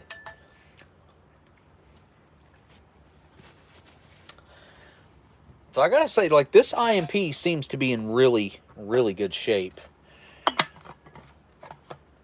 Oh, nope, I need more hot water here. Look at this tea. This is not right.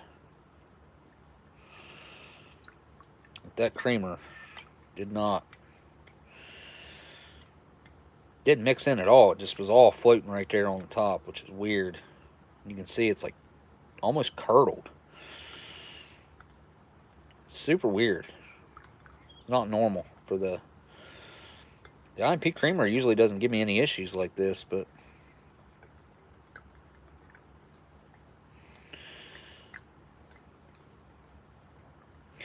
probably time to take the tea bag out.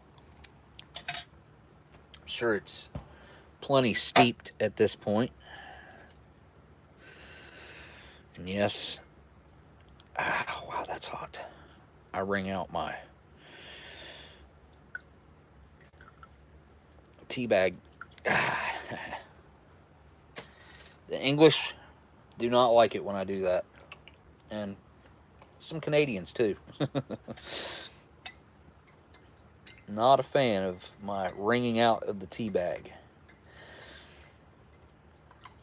I guess I don't really know what good tea is, because in my mind, the stronger the tea, the better.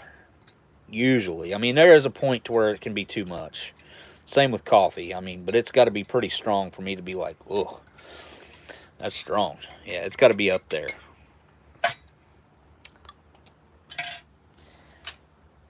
All right.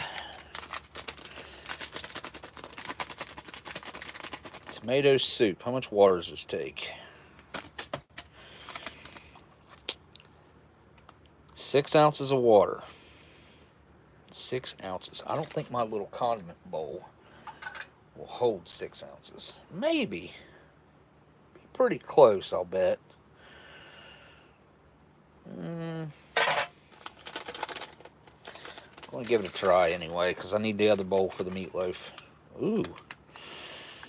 It's definitely got a look to it, doesn't it? Which this might be good mixed in with some of the meatloaf juice that's going to come off of that. But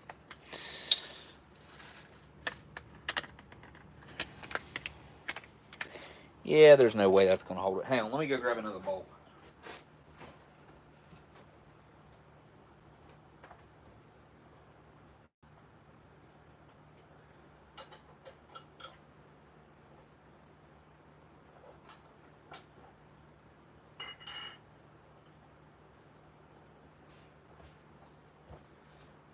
All right, this one should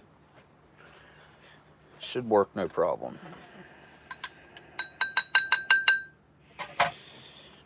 All right.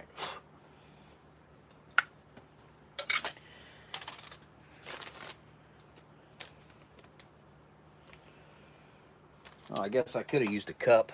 That would have made more sense, huh?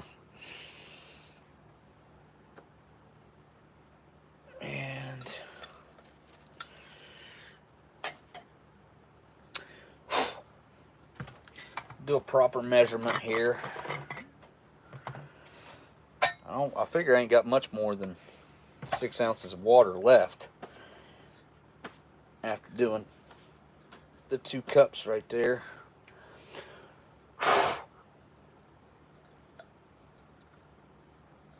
Must not have cleaned this thing out after I used it last time. I think I just dumped hot water in it and then set it back underneath there. Probably like I'll do the same thing this time. Alright, right there it is, 6 ounces.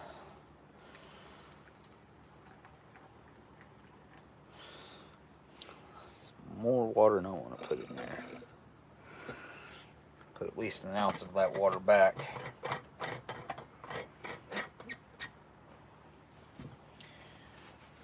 I'm going to actually clean this cup out, or at least wipe it out.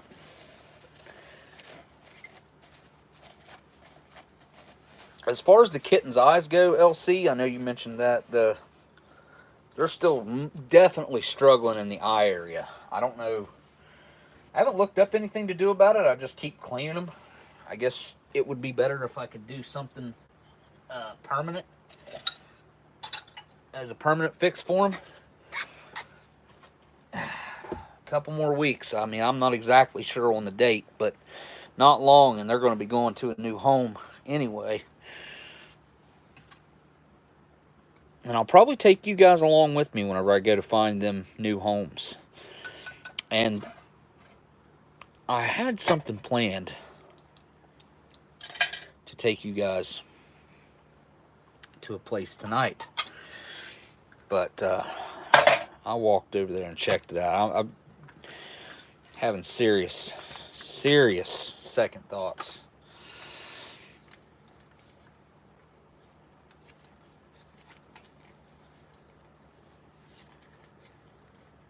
Oh.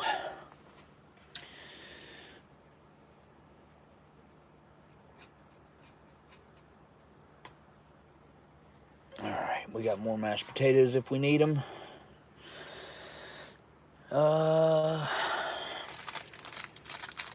Take a look at these crackers. They smell okay. I'm just going to give one a try.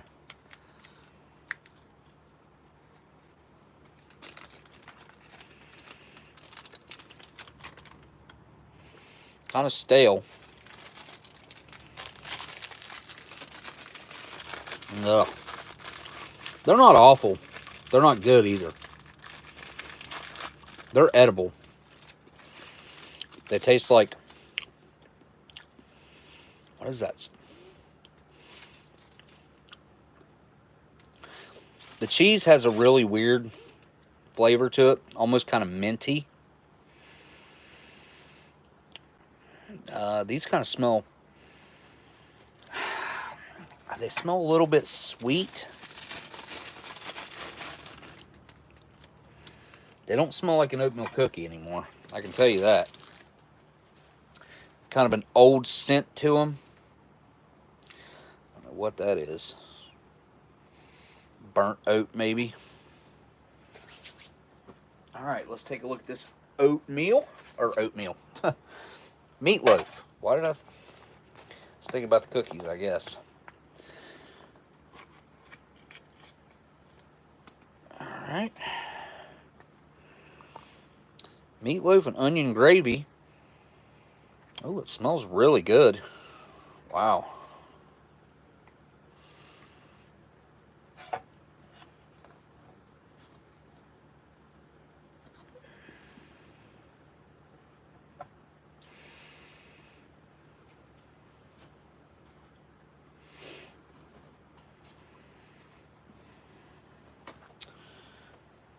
Yeah, I'm not mad at that at all. I think that smells amazing. It smells really, really good. I think everything is prepared and ready and out here now. So the meatloaf itself, let's take a look at the cross section on this.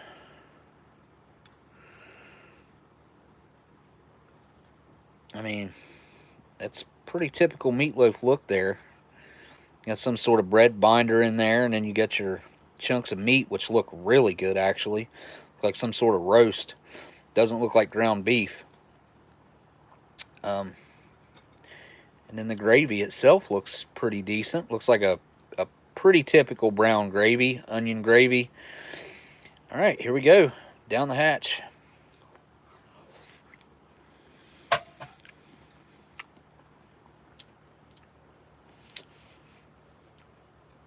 First impression is salty.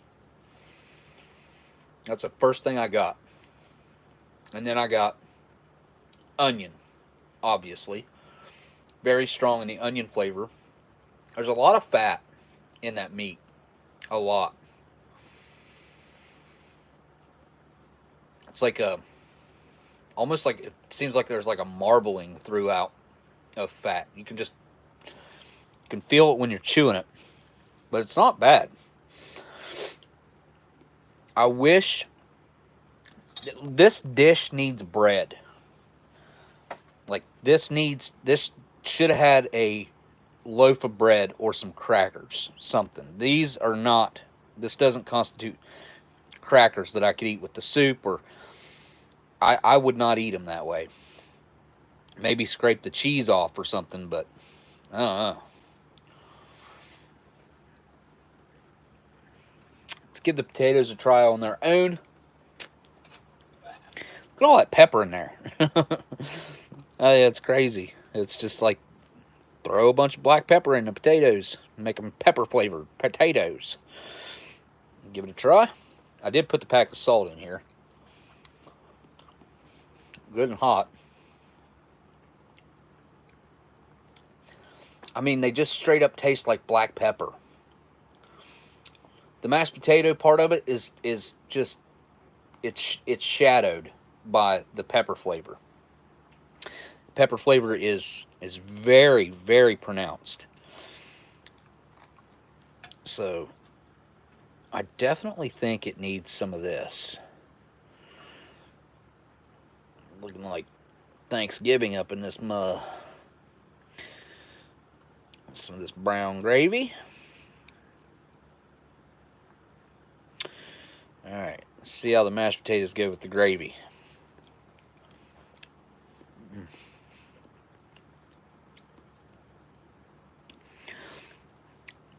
A lot better.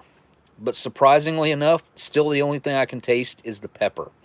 It's so overpowering. I mean, it's not hot or anything like that, like spicy hot or anything that I can tell. It might be to someone, but it isn't to me. And it's so strong, though. I mean, it's literally dominating the flavor.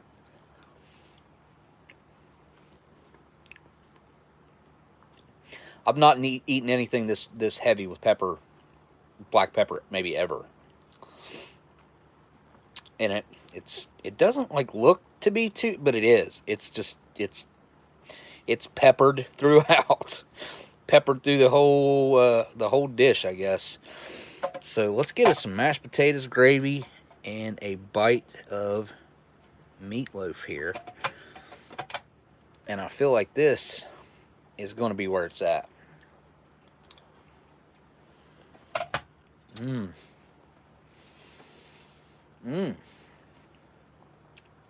Even though I left that in there too long, didn't get any metallic flavor. I don't know if it's because the onion is just so powerful. And there is a lot of fat in here. A lot. It's coating my mouth with the fat.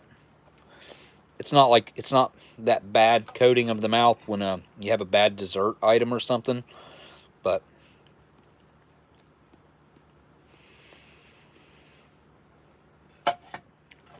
the mashed potatoes go with the meatloaf really well. Not bad at all.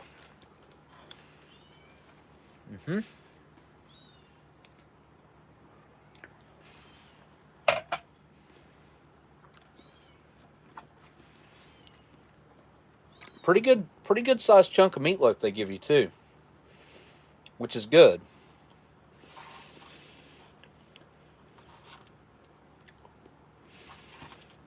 I'm not sure exactly what the tomato soup is for. We'll give it a try, though. Looks like it's thickened up a little bit. This isn't your classic Campbell's, was it? No, I don't think so. I think it was something, or was this Lipton? Hang on, I gotta check the package. It was Cup of Soup brand, yeah, Lipton. I think tomato soup should be a Campbell's thing. Campbell's makes the best tomato soup. I don't know, want to give this a try? Get a little crouton up in there.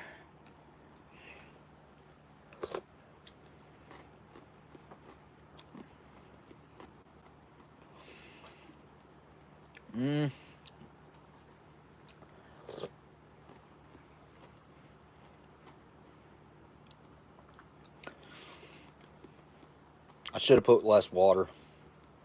I probably put 5 ounces in it. It seems kind of watered down to me. Maybe it needs to set for a little while longer and thicken up, because it does seem to be thickening up some. The flavor is a little weird. I feel like, well, I don't, hang on.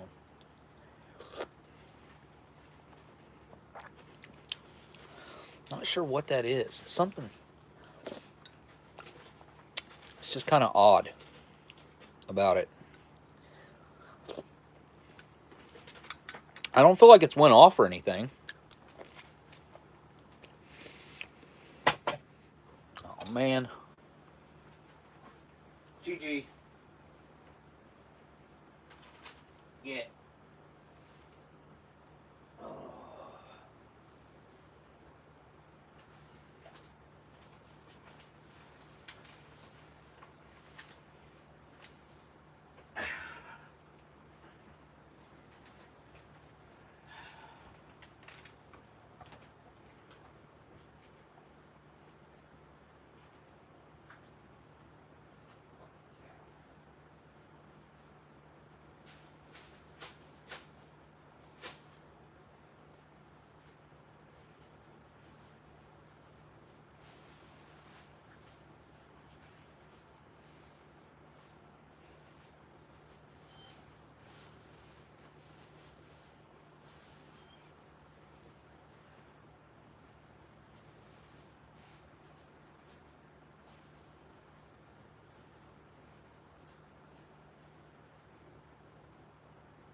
Sorry about that, guys. Had to take a time out there for a second. Tomato soup, kind of weird. But the mashed potatoes and the meatloaf, I mean, that's a match made in heaven, pretty much. Let's get a bite here. I'm just going to cut a big old chunk off and throw it up in there in the potatoes.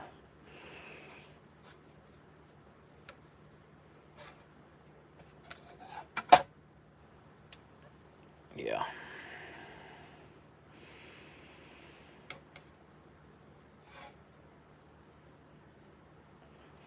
Yeah, this is most certainly the way to eat it. I do wish I had some bread, though.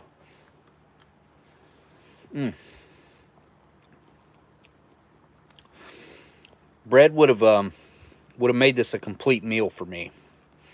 Right now, I feel like it's incomplete.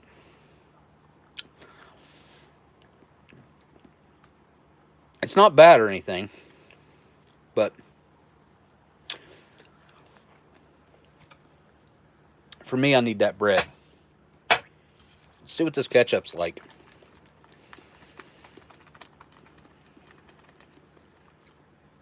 I have a feeling this is probably going to be kind of funky. I mean, it's 14-year-old ketchup, you know.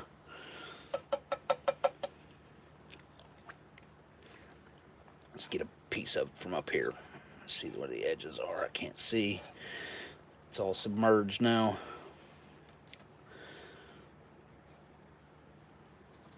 All right, put a little. You know what? No, I'm going to try the ketchup before I just go putting it on a big whole bite and taking a bite.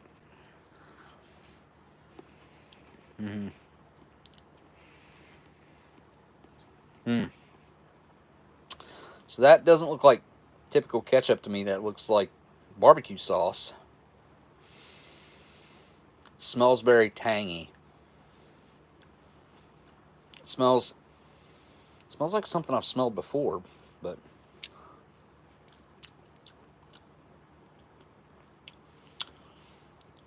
it's kind of like almost like a sweet ketchup.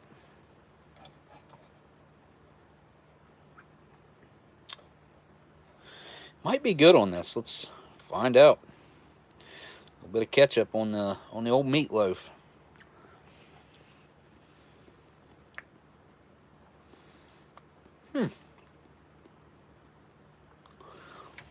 You know what?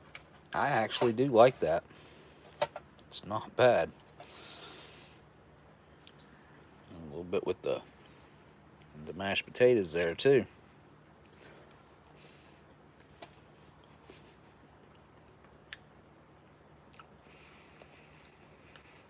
Yeah, that really does something for it. It kind of brings all the flavors together. It kind of brings together the onion, the pepper, the potato, the meat itself. I wouldn't say it neutralizes it or anything, but it does bring it together somehow and make it work.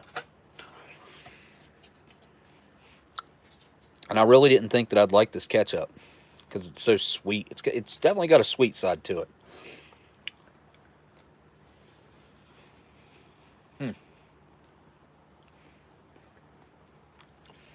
Now I prefer it that way versus anything else. This ketchup is the bomb. I really didn't think I was going to like it, but I do.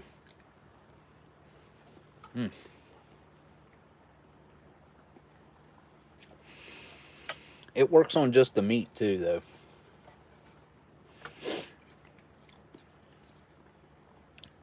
Give that a try again.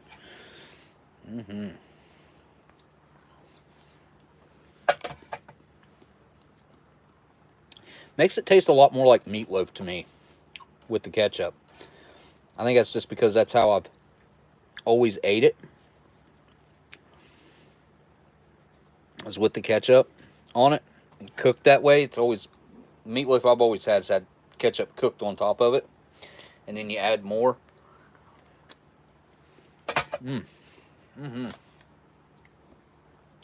Not a bad meal. And I must say, the ketchup really does add a lot to it. Let's see if this tomato soup is thickened up any.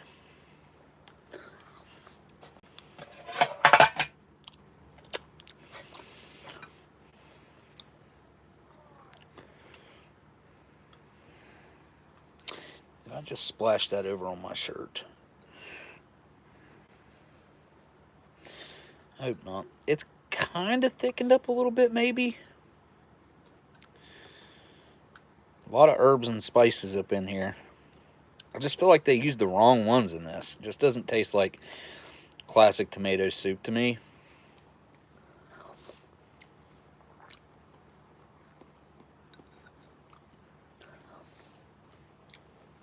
It's pretty sweet too.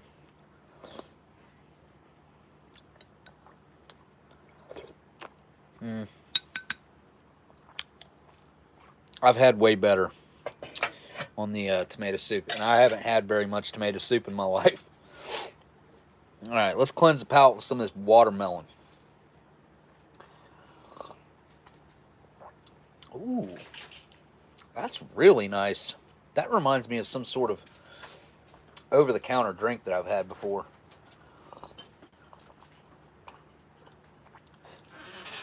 Like a tropical. It tastes more tropical than just watermelon.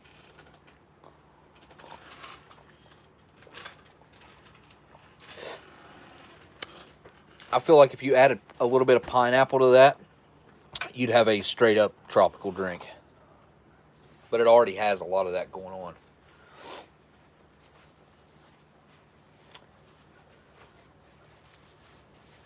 I like it though.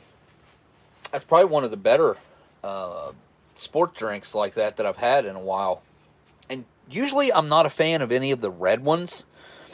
I don't know what it is about the red I just don't like. But that one right there is pretty good. Pretty good.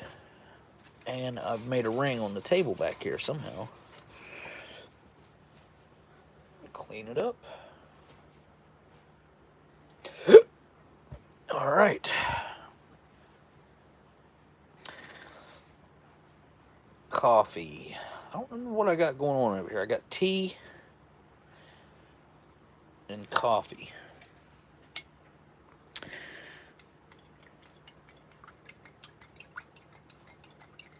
That looks like the coffee, which means this must be the tea. Yeah.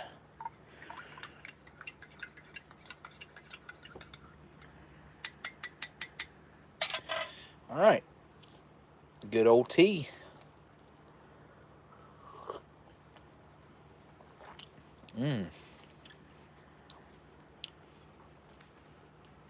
That is a strong tea. I mean, I guess I made it about as strong as it could possibly be for what it was.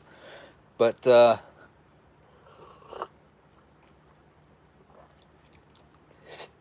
really well balanced. There's quite a bit of tannins going on there too. It's got kind of that bitter, dry feeling in your mouth. Nice. That's a good tea. I don't know what brand it is, but that's a good tea. And here's our weird coffee. This is the coffee from 1992 out of the Food Packet Survival General Purpose. The Folger? No, Taster's Choice. And then the 07, 08 Creamer and the 92 Sugar.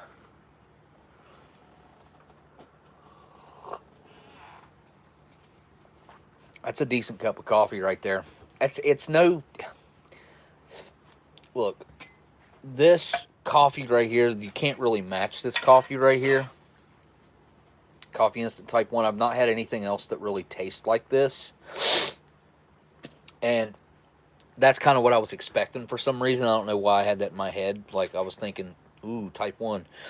But the Taster's Choice, which is the generation right after they stopped using the Type 1, the original Type 1 and 2. Started with 2 and then 1, and then just Coffee Instant. This isn't bad.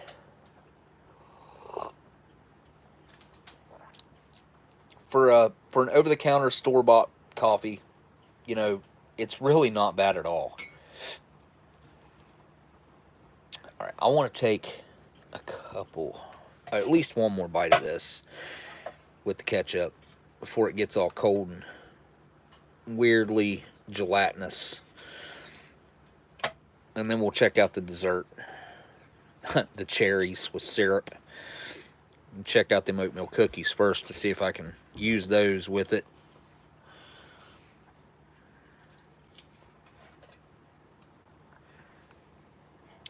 Definitely not standard looking ketchup.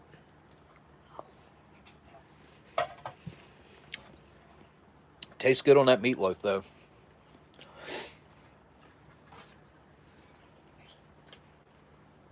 Alright, try one of these oatmeal cookies. Oh, broke. Alright, give it a try here.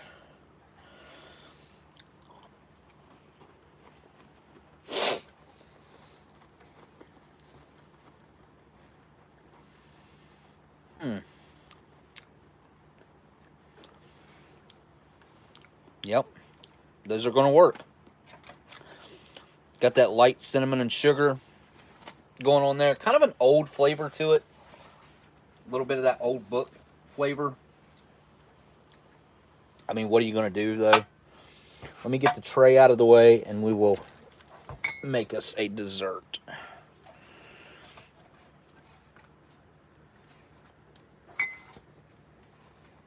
All right. I don't know what we could, I guess I could eat one of those cookies with strawberry jam.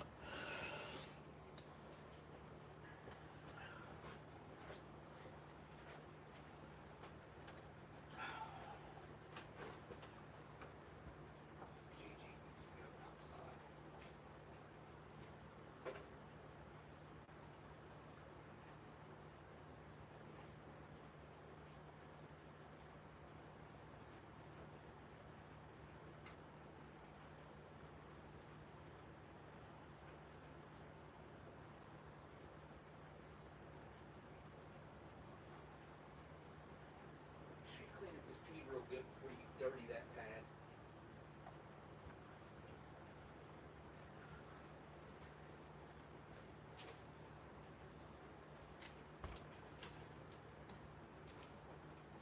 Get. Stupid cat.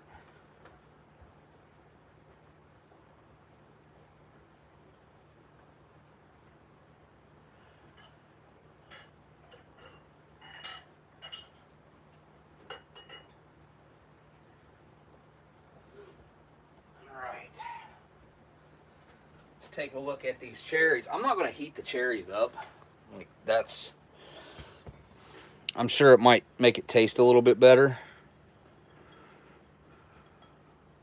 Cool. I didn't wash this bowl, and it looks like it's a little bit dirty. Fruit Loops bowl.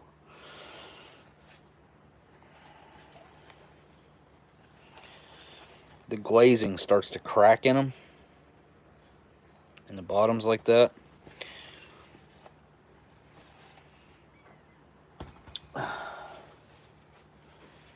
They don't look right. All right. Cherries with syrup. What is this? 14-year-old cherries with syrup. 288th day of 2007. So 15-year-old, 14, 15-year-old cherries in syrup. I've never had this particular dessert item out of an IMP before. Made by the Warnick Company. Out of the USA, obviously. But look. It's like an old waterbed. That's exactly what that reminds me of. I don't know if you guys ever had a waterbed whenever you were growing up, or back in, say, the 80s or 90s, early 90s. But I did. I had one, and that package of cherries right there feels exactly like my waterbed mattress did back in the 80s and 90s.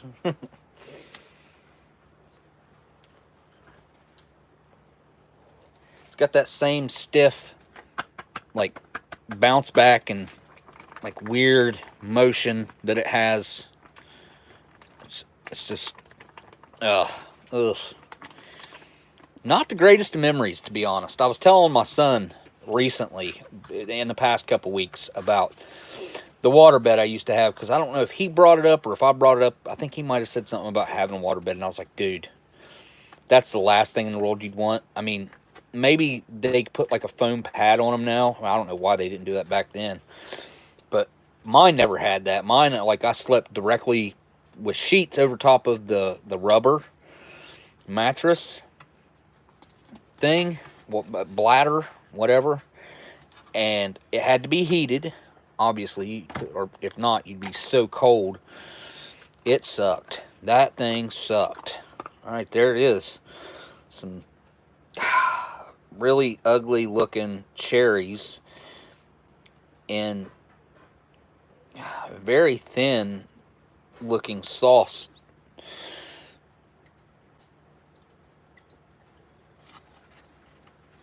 Oh, did I get rid of my spoon? I guess I did. It's alright, I got another one here. I mean, it's not really that far off color-wise, I feel like. It's still got a reddish brown tint to it. A little bit of splatter out there. Not too bad.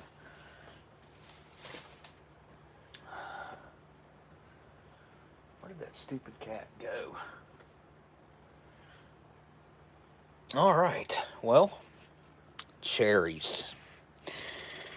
I don't know really what you were supposed to do with this. I mean, look at it. You were just supposed to eat this out of the package like that? You know, I don't know. But it's not very appealing to the eye. I will say that. All right, here we go. Down the hatch.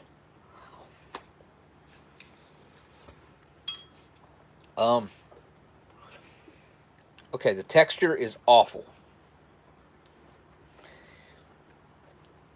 The center of the cherry that I got in that bite, super gelatinous. Not a normal type of gelatinous with a cherry center either. Like, well, exactly like what what you think it would be like after it's set in liquid for 15 years. That's exactly what it's like. Like overly slick and slimy. Like not in a good way. But that being said, I am going to break this up in here and we're going to let it soak in because I already know what this tastes like now. The juice, very cherry flavored. Feels like or tastes like a very naturally flavored cherry. So let's go ahead and mix these cookies in.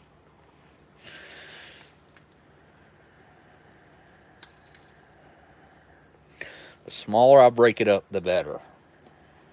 This much I know.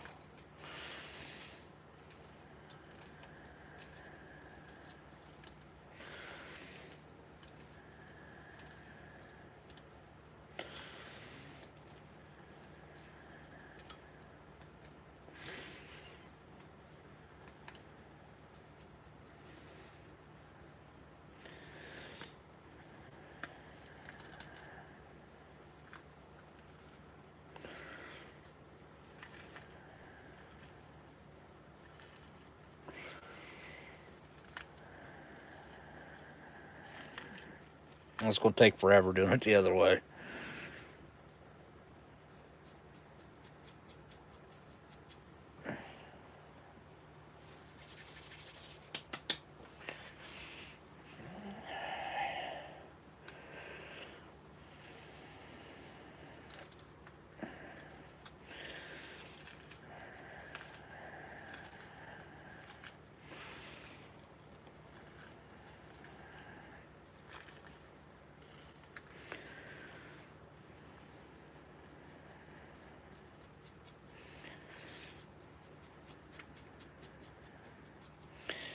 All right. Brush my hand off in the bag there. We'll see if that's enough.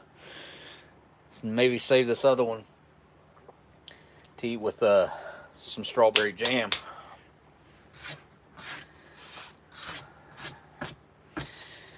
Didn't make too big a mess. It's not easy. I mean, if he's eating this outside out in the field or whatever, it'd be no thing but a chicken wing. What the heck was that? Mix it up, I guess.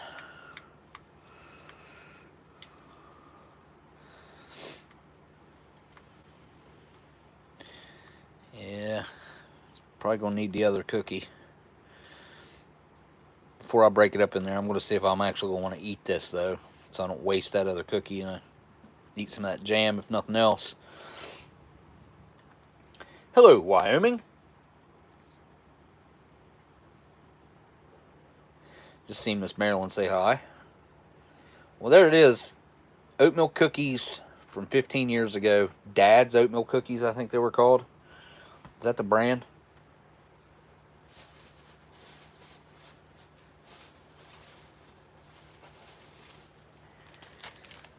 Yep. Dad's Classic oatmeal with some French. 40 grams of them. Boy, Just print it over and over and over. What a waste of ink, seems like. Could have had that printed, you know, once in French and once in English, and that would have been it. Instead, it's printed 6 times on the back. Oh, 6.5 down there on the end. Weird. May contain trace amounts of peanuts and tree nut residues.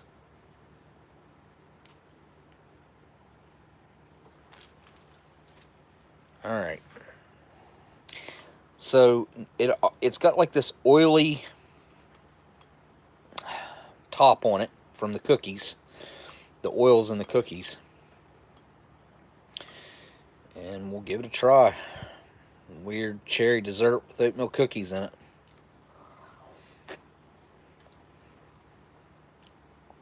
Oh.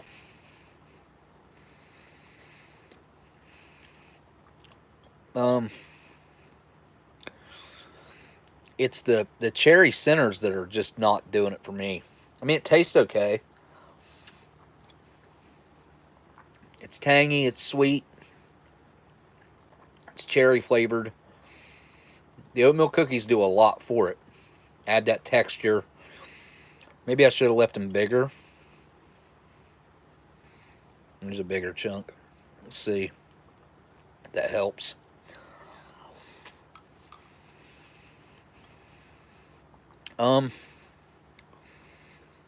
Not really. Because the oatmeal cookies, even though that was a bigger chunk, it's soaked up a lot of the juice. There's so much of that cherry juice in here. I mean, it's not bad. I would certainly eat this without complaint. You know, 15 years ago, I'll bet you this was killer. Made into a cobbler like that. I mean, without the cookies, though, the cherries don't make much sense. You got to have the cookies or something to crumble in there and make like a cobbler. Which, this does taste very similar and remind me a lot of the cherry blueberry cobbler that we have. And it's even like this consistency. Very similar. And the breading stuff is always just a runny, nasty, slimy mess. So this, being able to put it in there dry like that, it is a lot better to be able to do it this way. I will say that.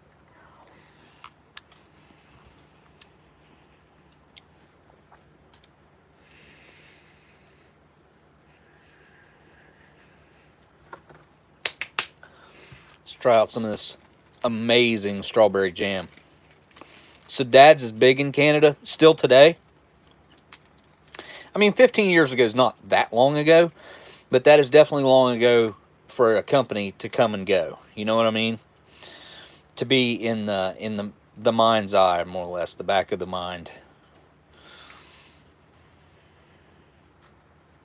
Oh yeah, you gotta love cleaning up after the birds. I ain't had a bird in a while, but I know all about it, and I did just take my bird's cage out.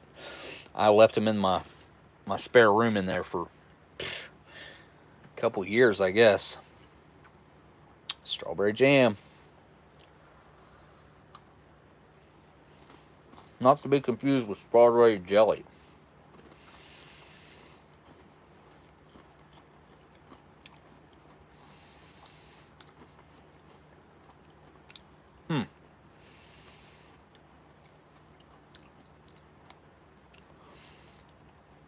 That tastes really weird. I don't know if it's the cookie or the jam. It's tasting weird.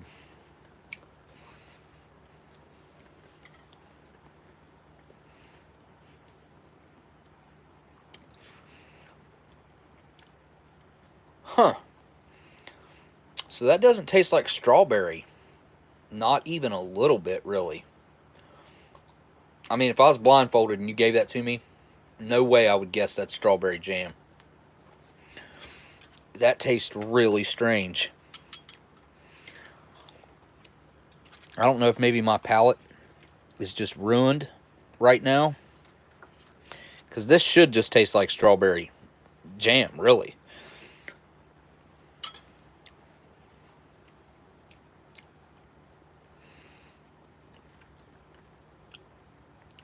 I mean, it's sweet, but there is no fruit flavoring there. Like, it is non-existent. Maybe if I I don't know, cleanse my palate a little bit.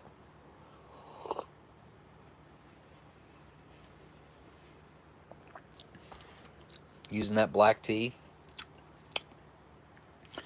Maybe even use a little bit of the coffee to cleanse the old palate there.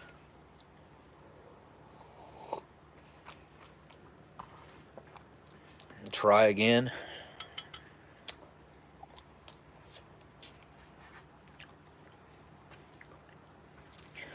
This is, I've not encountered jam to be off as much as this is before, unless, like I said, maybe it's my palate. I don't know. We'll find out.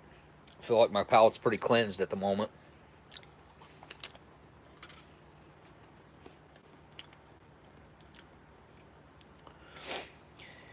Huh. Well, that kind of sucks. That does not taste like strawberry jam anymore. It just tastes like just sweet, jelly, really. Not great, man. All right, let's try a big chunk of the cookie in here with the cherry overpowering cherry dessert stuff here.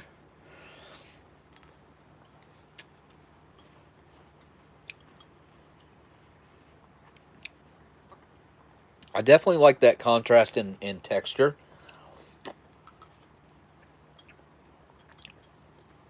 Got a lot of tang to it, these cherries do.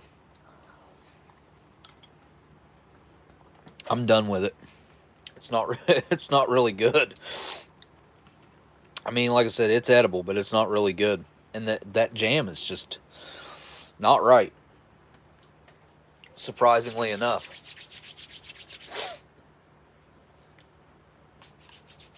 I had to clean that spot out to whew. I'm actually full though. I've eaten a considerable amount of food.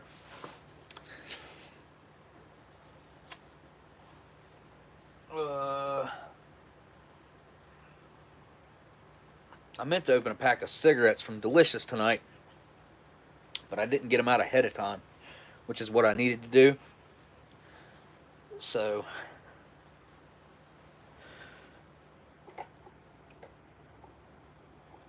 I'm going to be having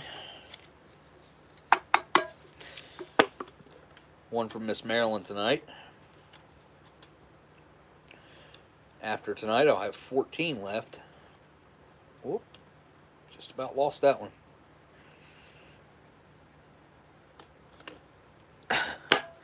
Well, you might be right about that. I hope you're wrong. I ate probably 75% of the meatloaf patty and about, I'd say, half the mashed potatoes. A lot of pepper in those mashed potatoes.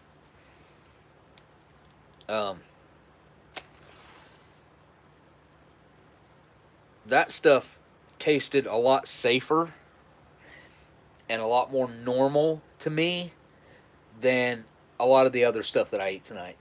I took a couple bites of some bars that I know were extremely rancid out of the food packet survival general purpose, just so I could confirm that they were as bad as I knew they were. The cherry dessert's probably going to tear my stomach up a little bit, because I'm sure it's not right. Excuse me. What else?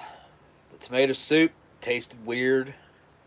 Maybe it was supposed to taste that way. Not a big connoisseur of tomato soups. And the Lipton cup of soup, like I said, it doesn't taste anything at all like the Campbell's tomato soup that that I've had before. It's probably the only tomato soup I've ever had is Campbell's. Enjoy this a little bit.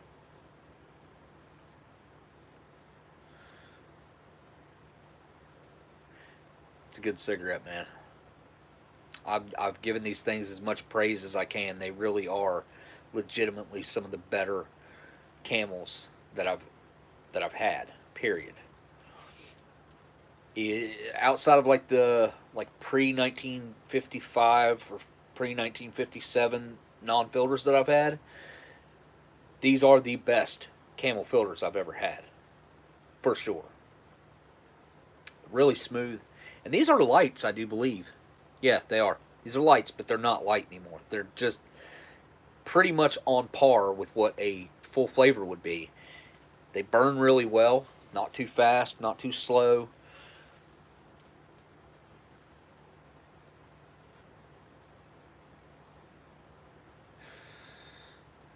You can still get blackcurrant jelly. See, you couldn't for a long time. You can now. Like, you can go to a store and find, well, I don't know if Walmart carries it or whatever, but I know I've seen it. You can find blackcurrant jellies and frozen fruit and stuff. But yeah, for a long time, blackcurrant was not available in the United States. It was more or less outlawed for whatever the exact reason was.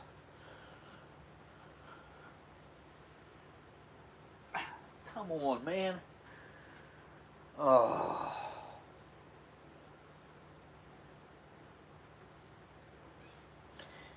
Yeah, you need to go on, cat.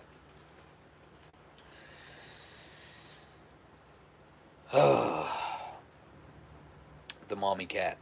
I should have taken the time, stopped what I was doing, and threw her outside a little bit ago. And I didn't. I'll deal with it after. She gets on my nerves. The mom cat. Which the kittens are all sleeping right now. Because she just fed them for the second time. So she's had an extra can of food today. And I've been feeding her extra cans of food because I want her to be able to produce as much milk as she can. I hope that that's helping. I don't know that it is. I don't have any clue how old she is. I think she's probably pretty old though, the mommy cat. So I don't know if she's elderly, like to the point to where she would be considered an elderly cat, but she's probably pretty close, just by my guess. And I bet you she's had so many kittens, so many. Just no longer than she's been around that I know of. She had that first litter that I gave that one away, which that might have been the second litter. And then she had the litter that she killed or let die, all of them, starved to death or whatever. And then this litter. So that's at least 3 that she's had in the last, let's call it, about a year or so. And she's been pumping out 3 or 4 litters a year for her entire existence. Like, she's worn out she's got to be in bad shape. But she's got an appointment to be fixed like 2 weeks from now. Like I said, it's not my cat. I don't know what they're going to say about it. I don't really care what they say about it. If they want to start a fight over me fixing their cat, more power to them. If they cared at all, they'd be dealing with these kittens. Dude, I about freaked out last week. I about lost it. I just was at my mental breaking point where I just didn't want to deal with it anymore. And I came this close to walking over there and just flying off the handle. I had run through all these scenarios in my head of what I would say and like how I was going to deal with each different type of situation. And I don't know why I ended up not doing it. Like something stopped me from going over there. But let's just say I'm not a happy camper when it comes to my neighbors.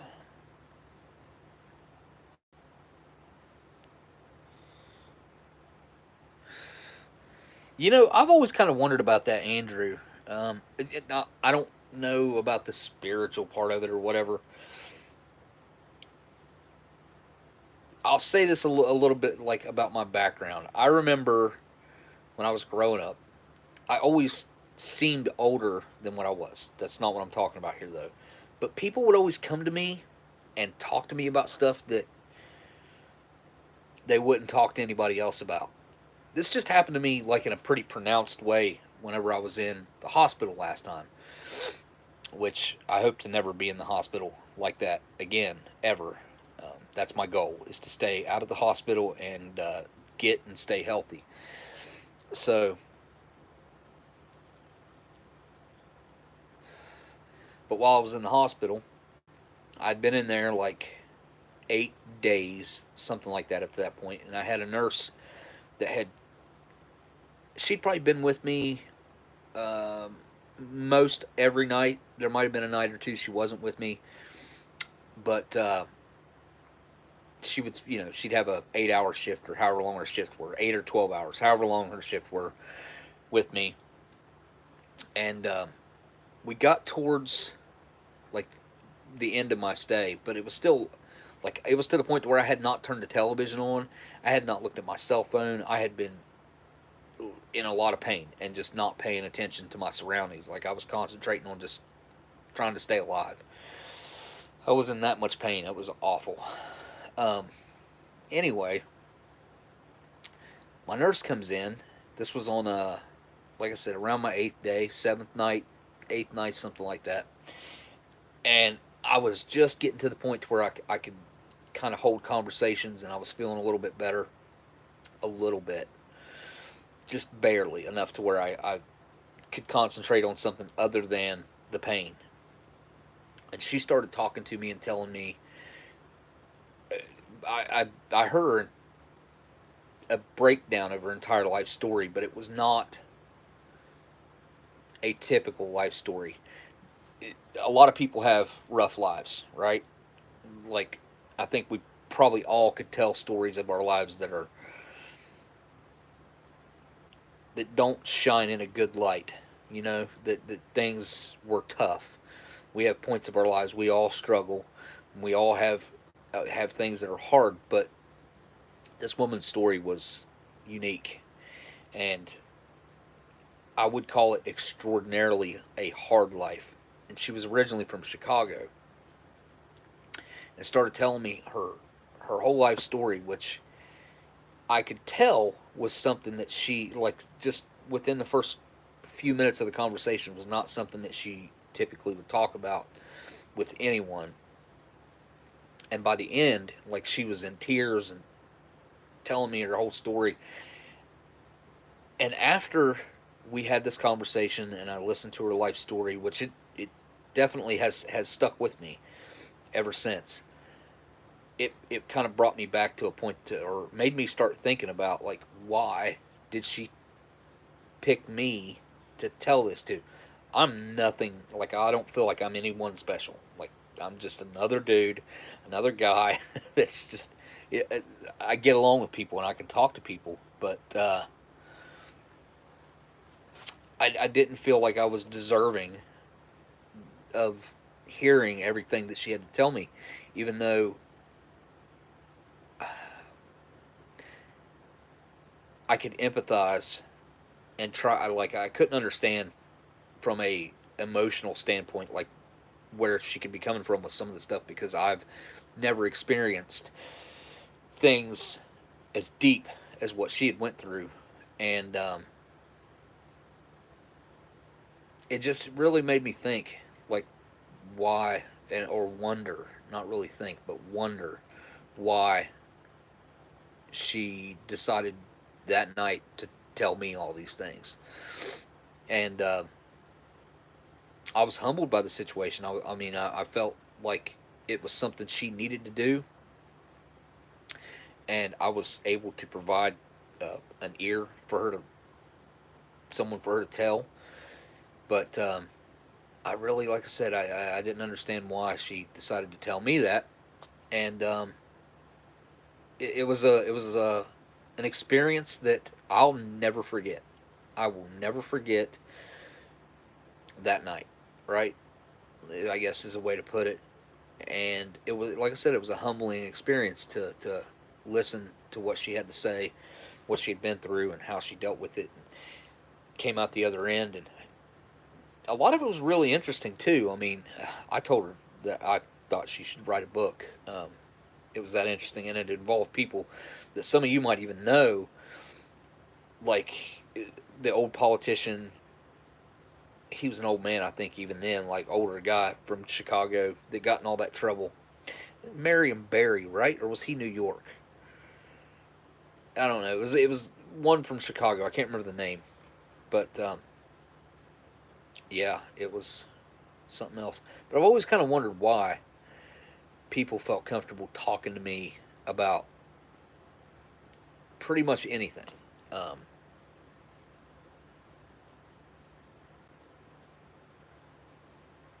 I don't know. Really don't know.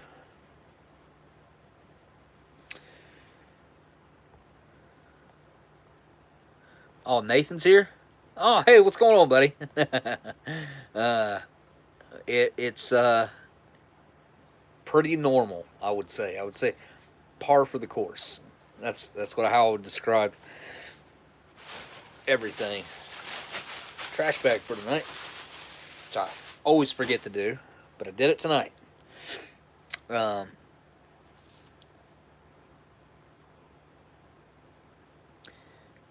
oh yeah, that's right. It was DC. Yeah, he was the DC guy. The one I can't remember the name of the Chicago guy. Yeah, Merriam was the one that did the. Yeah, he had the sting operation, the video. Even by today's standards, like, you know what's crazy is, if I'm not mistaken, he got reelected after that. Blows my mind still to this day.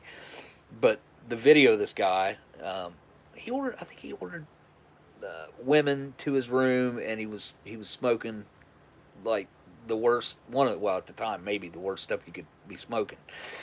It was and all on video too, and I just remember seeing it on TV, and it obviously being a big story back then. But I don't think that story hung around for very long. But like I said, I'm pretty sure, if I'm not mistaken, that he got reelected. Maybe not right after that, but sometime after that. I've got to look it up because I'm curious now. But uh, pretty sure that I saw that before, that he did.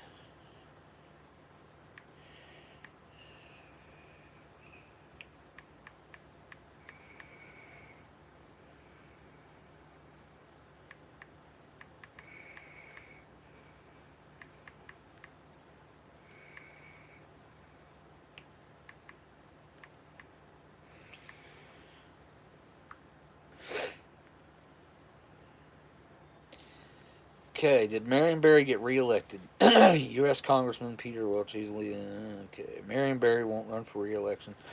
That was 2010. So, but that happened in, like, seems like the 90s.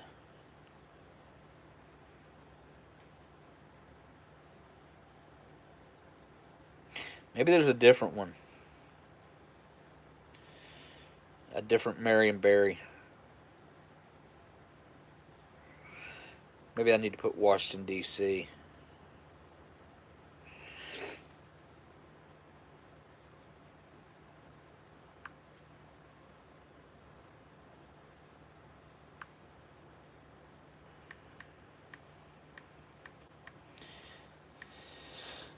Uh,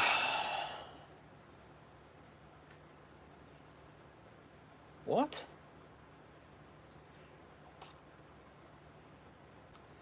That was 2009? Charged him with misdemeanor stalking? No. Oh, no, this was arrested again in 2009 for misdemeanor stalking. Barry arrested on the cocaine charges. That was in 1990. See, I knew it was somewhat like back in the old camcorder days. You know what I'm talking about? Like, the the picture quality was awful, just awful. So that happened back in 1990, and it looks as if, from what I'm reading here, I think he did get reelected after that. Huh? Can't confirm or deny. I don't know. It doesn't matter. Um, look through the chat here.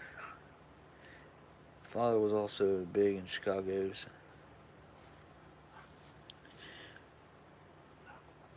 Um, the names that she was saying when she was telling me her story, like, were really ringing a bell, especially the one the whoever is underneath the mayor of, I can't remember who that would have been. Bourbon Street Joe with the $10 super chat. Thank you, Bourbon Street Joe. Another great live stream, Smokey. Well, thank you so much for that super chat, man. And it's been an interesting one. I tried to fly through some packages. I think, we opened up the air. I can't remember what Bob called this thing. I don't know what I've done with the bag either. Oh, right here it is. This was the ration of the month for April, the Ration Survival Aircraft thing. We didn't need anything out of there. Or did we? Oh, yeah, I had the, what was that thing called? Tablet thing. It was like a malted milk tablet. It tasted pretty good, actually. 14 calories in there. And you're supposed to suck on it, which I chewed on it because I had other stuff I needed to be eating on. But, opened that. Opened the accessory packet. Had the... Did I even have anything out of that? Opened that creamer, which was bad. The food packet survival general purpose. Opened the 2 boxes that I had. One with the cigarettes and one with the 1918 or 19 hardtack.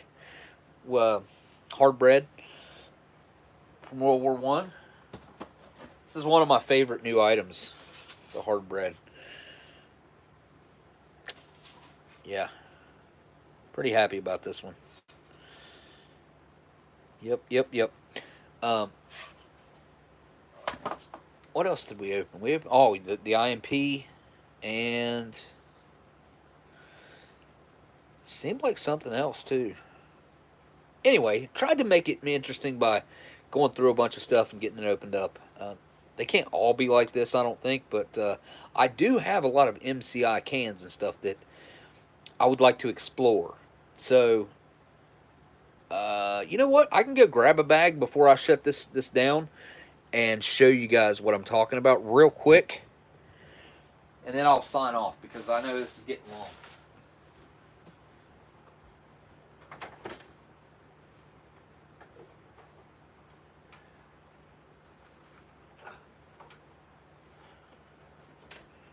Okay. So I got 2 bags here.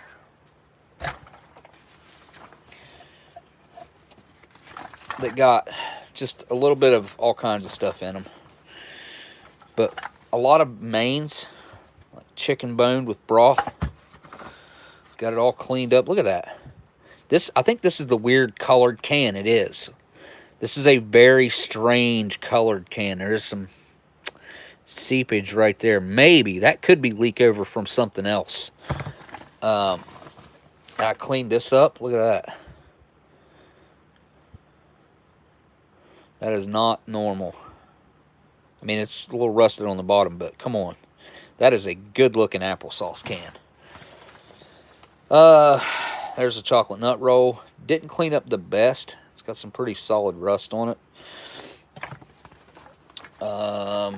There's a B unit.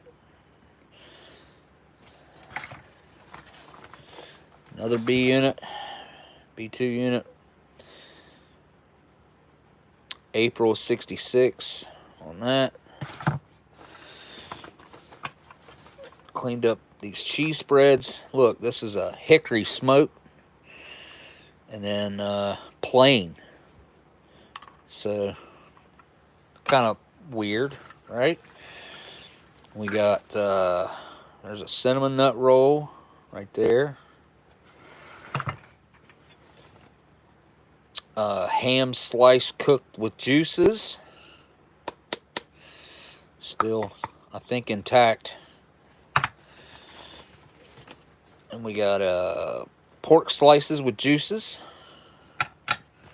I don't know, man. I just think it'd be fun to go through some of this stuff. I like opening up this old stuff because there's no point in just leaving it alone because they'll all end up rupturing and turning into just a huge mess, which is what I went through last night cleaning this stuff up. Was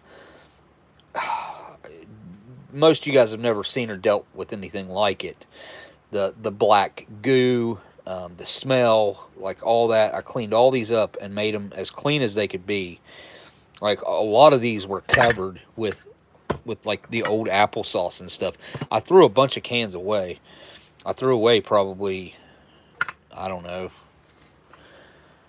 I'm going to guess probably 15 cans last night, I would say, of stuff that just could not be salvaged or repaired or used in any way, that were rusted completely through on top, bottom, or side, and had leaked out or were in the process of leaking out black, sticky, nasty goo. Is this the can? I think it is. I don't know. See, look at the difference in the color of that.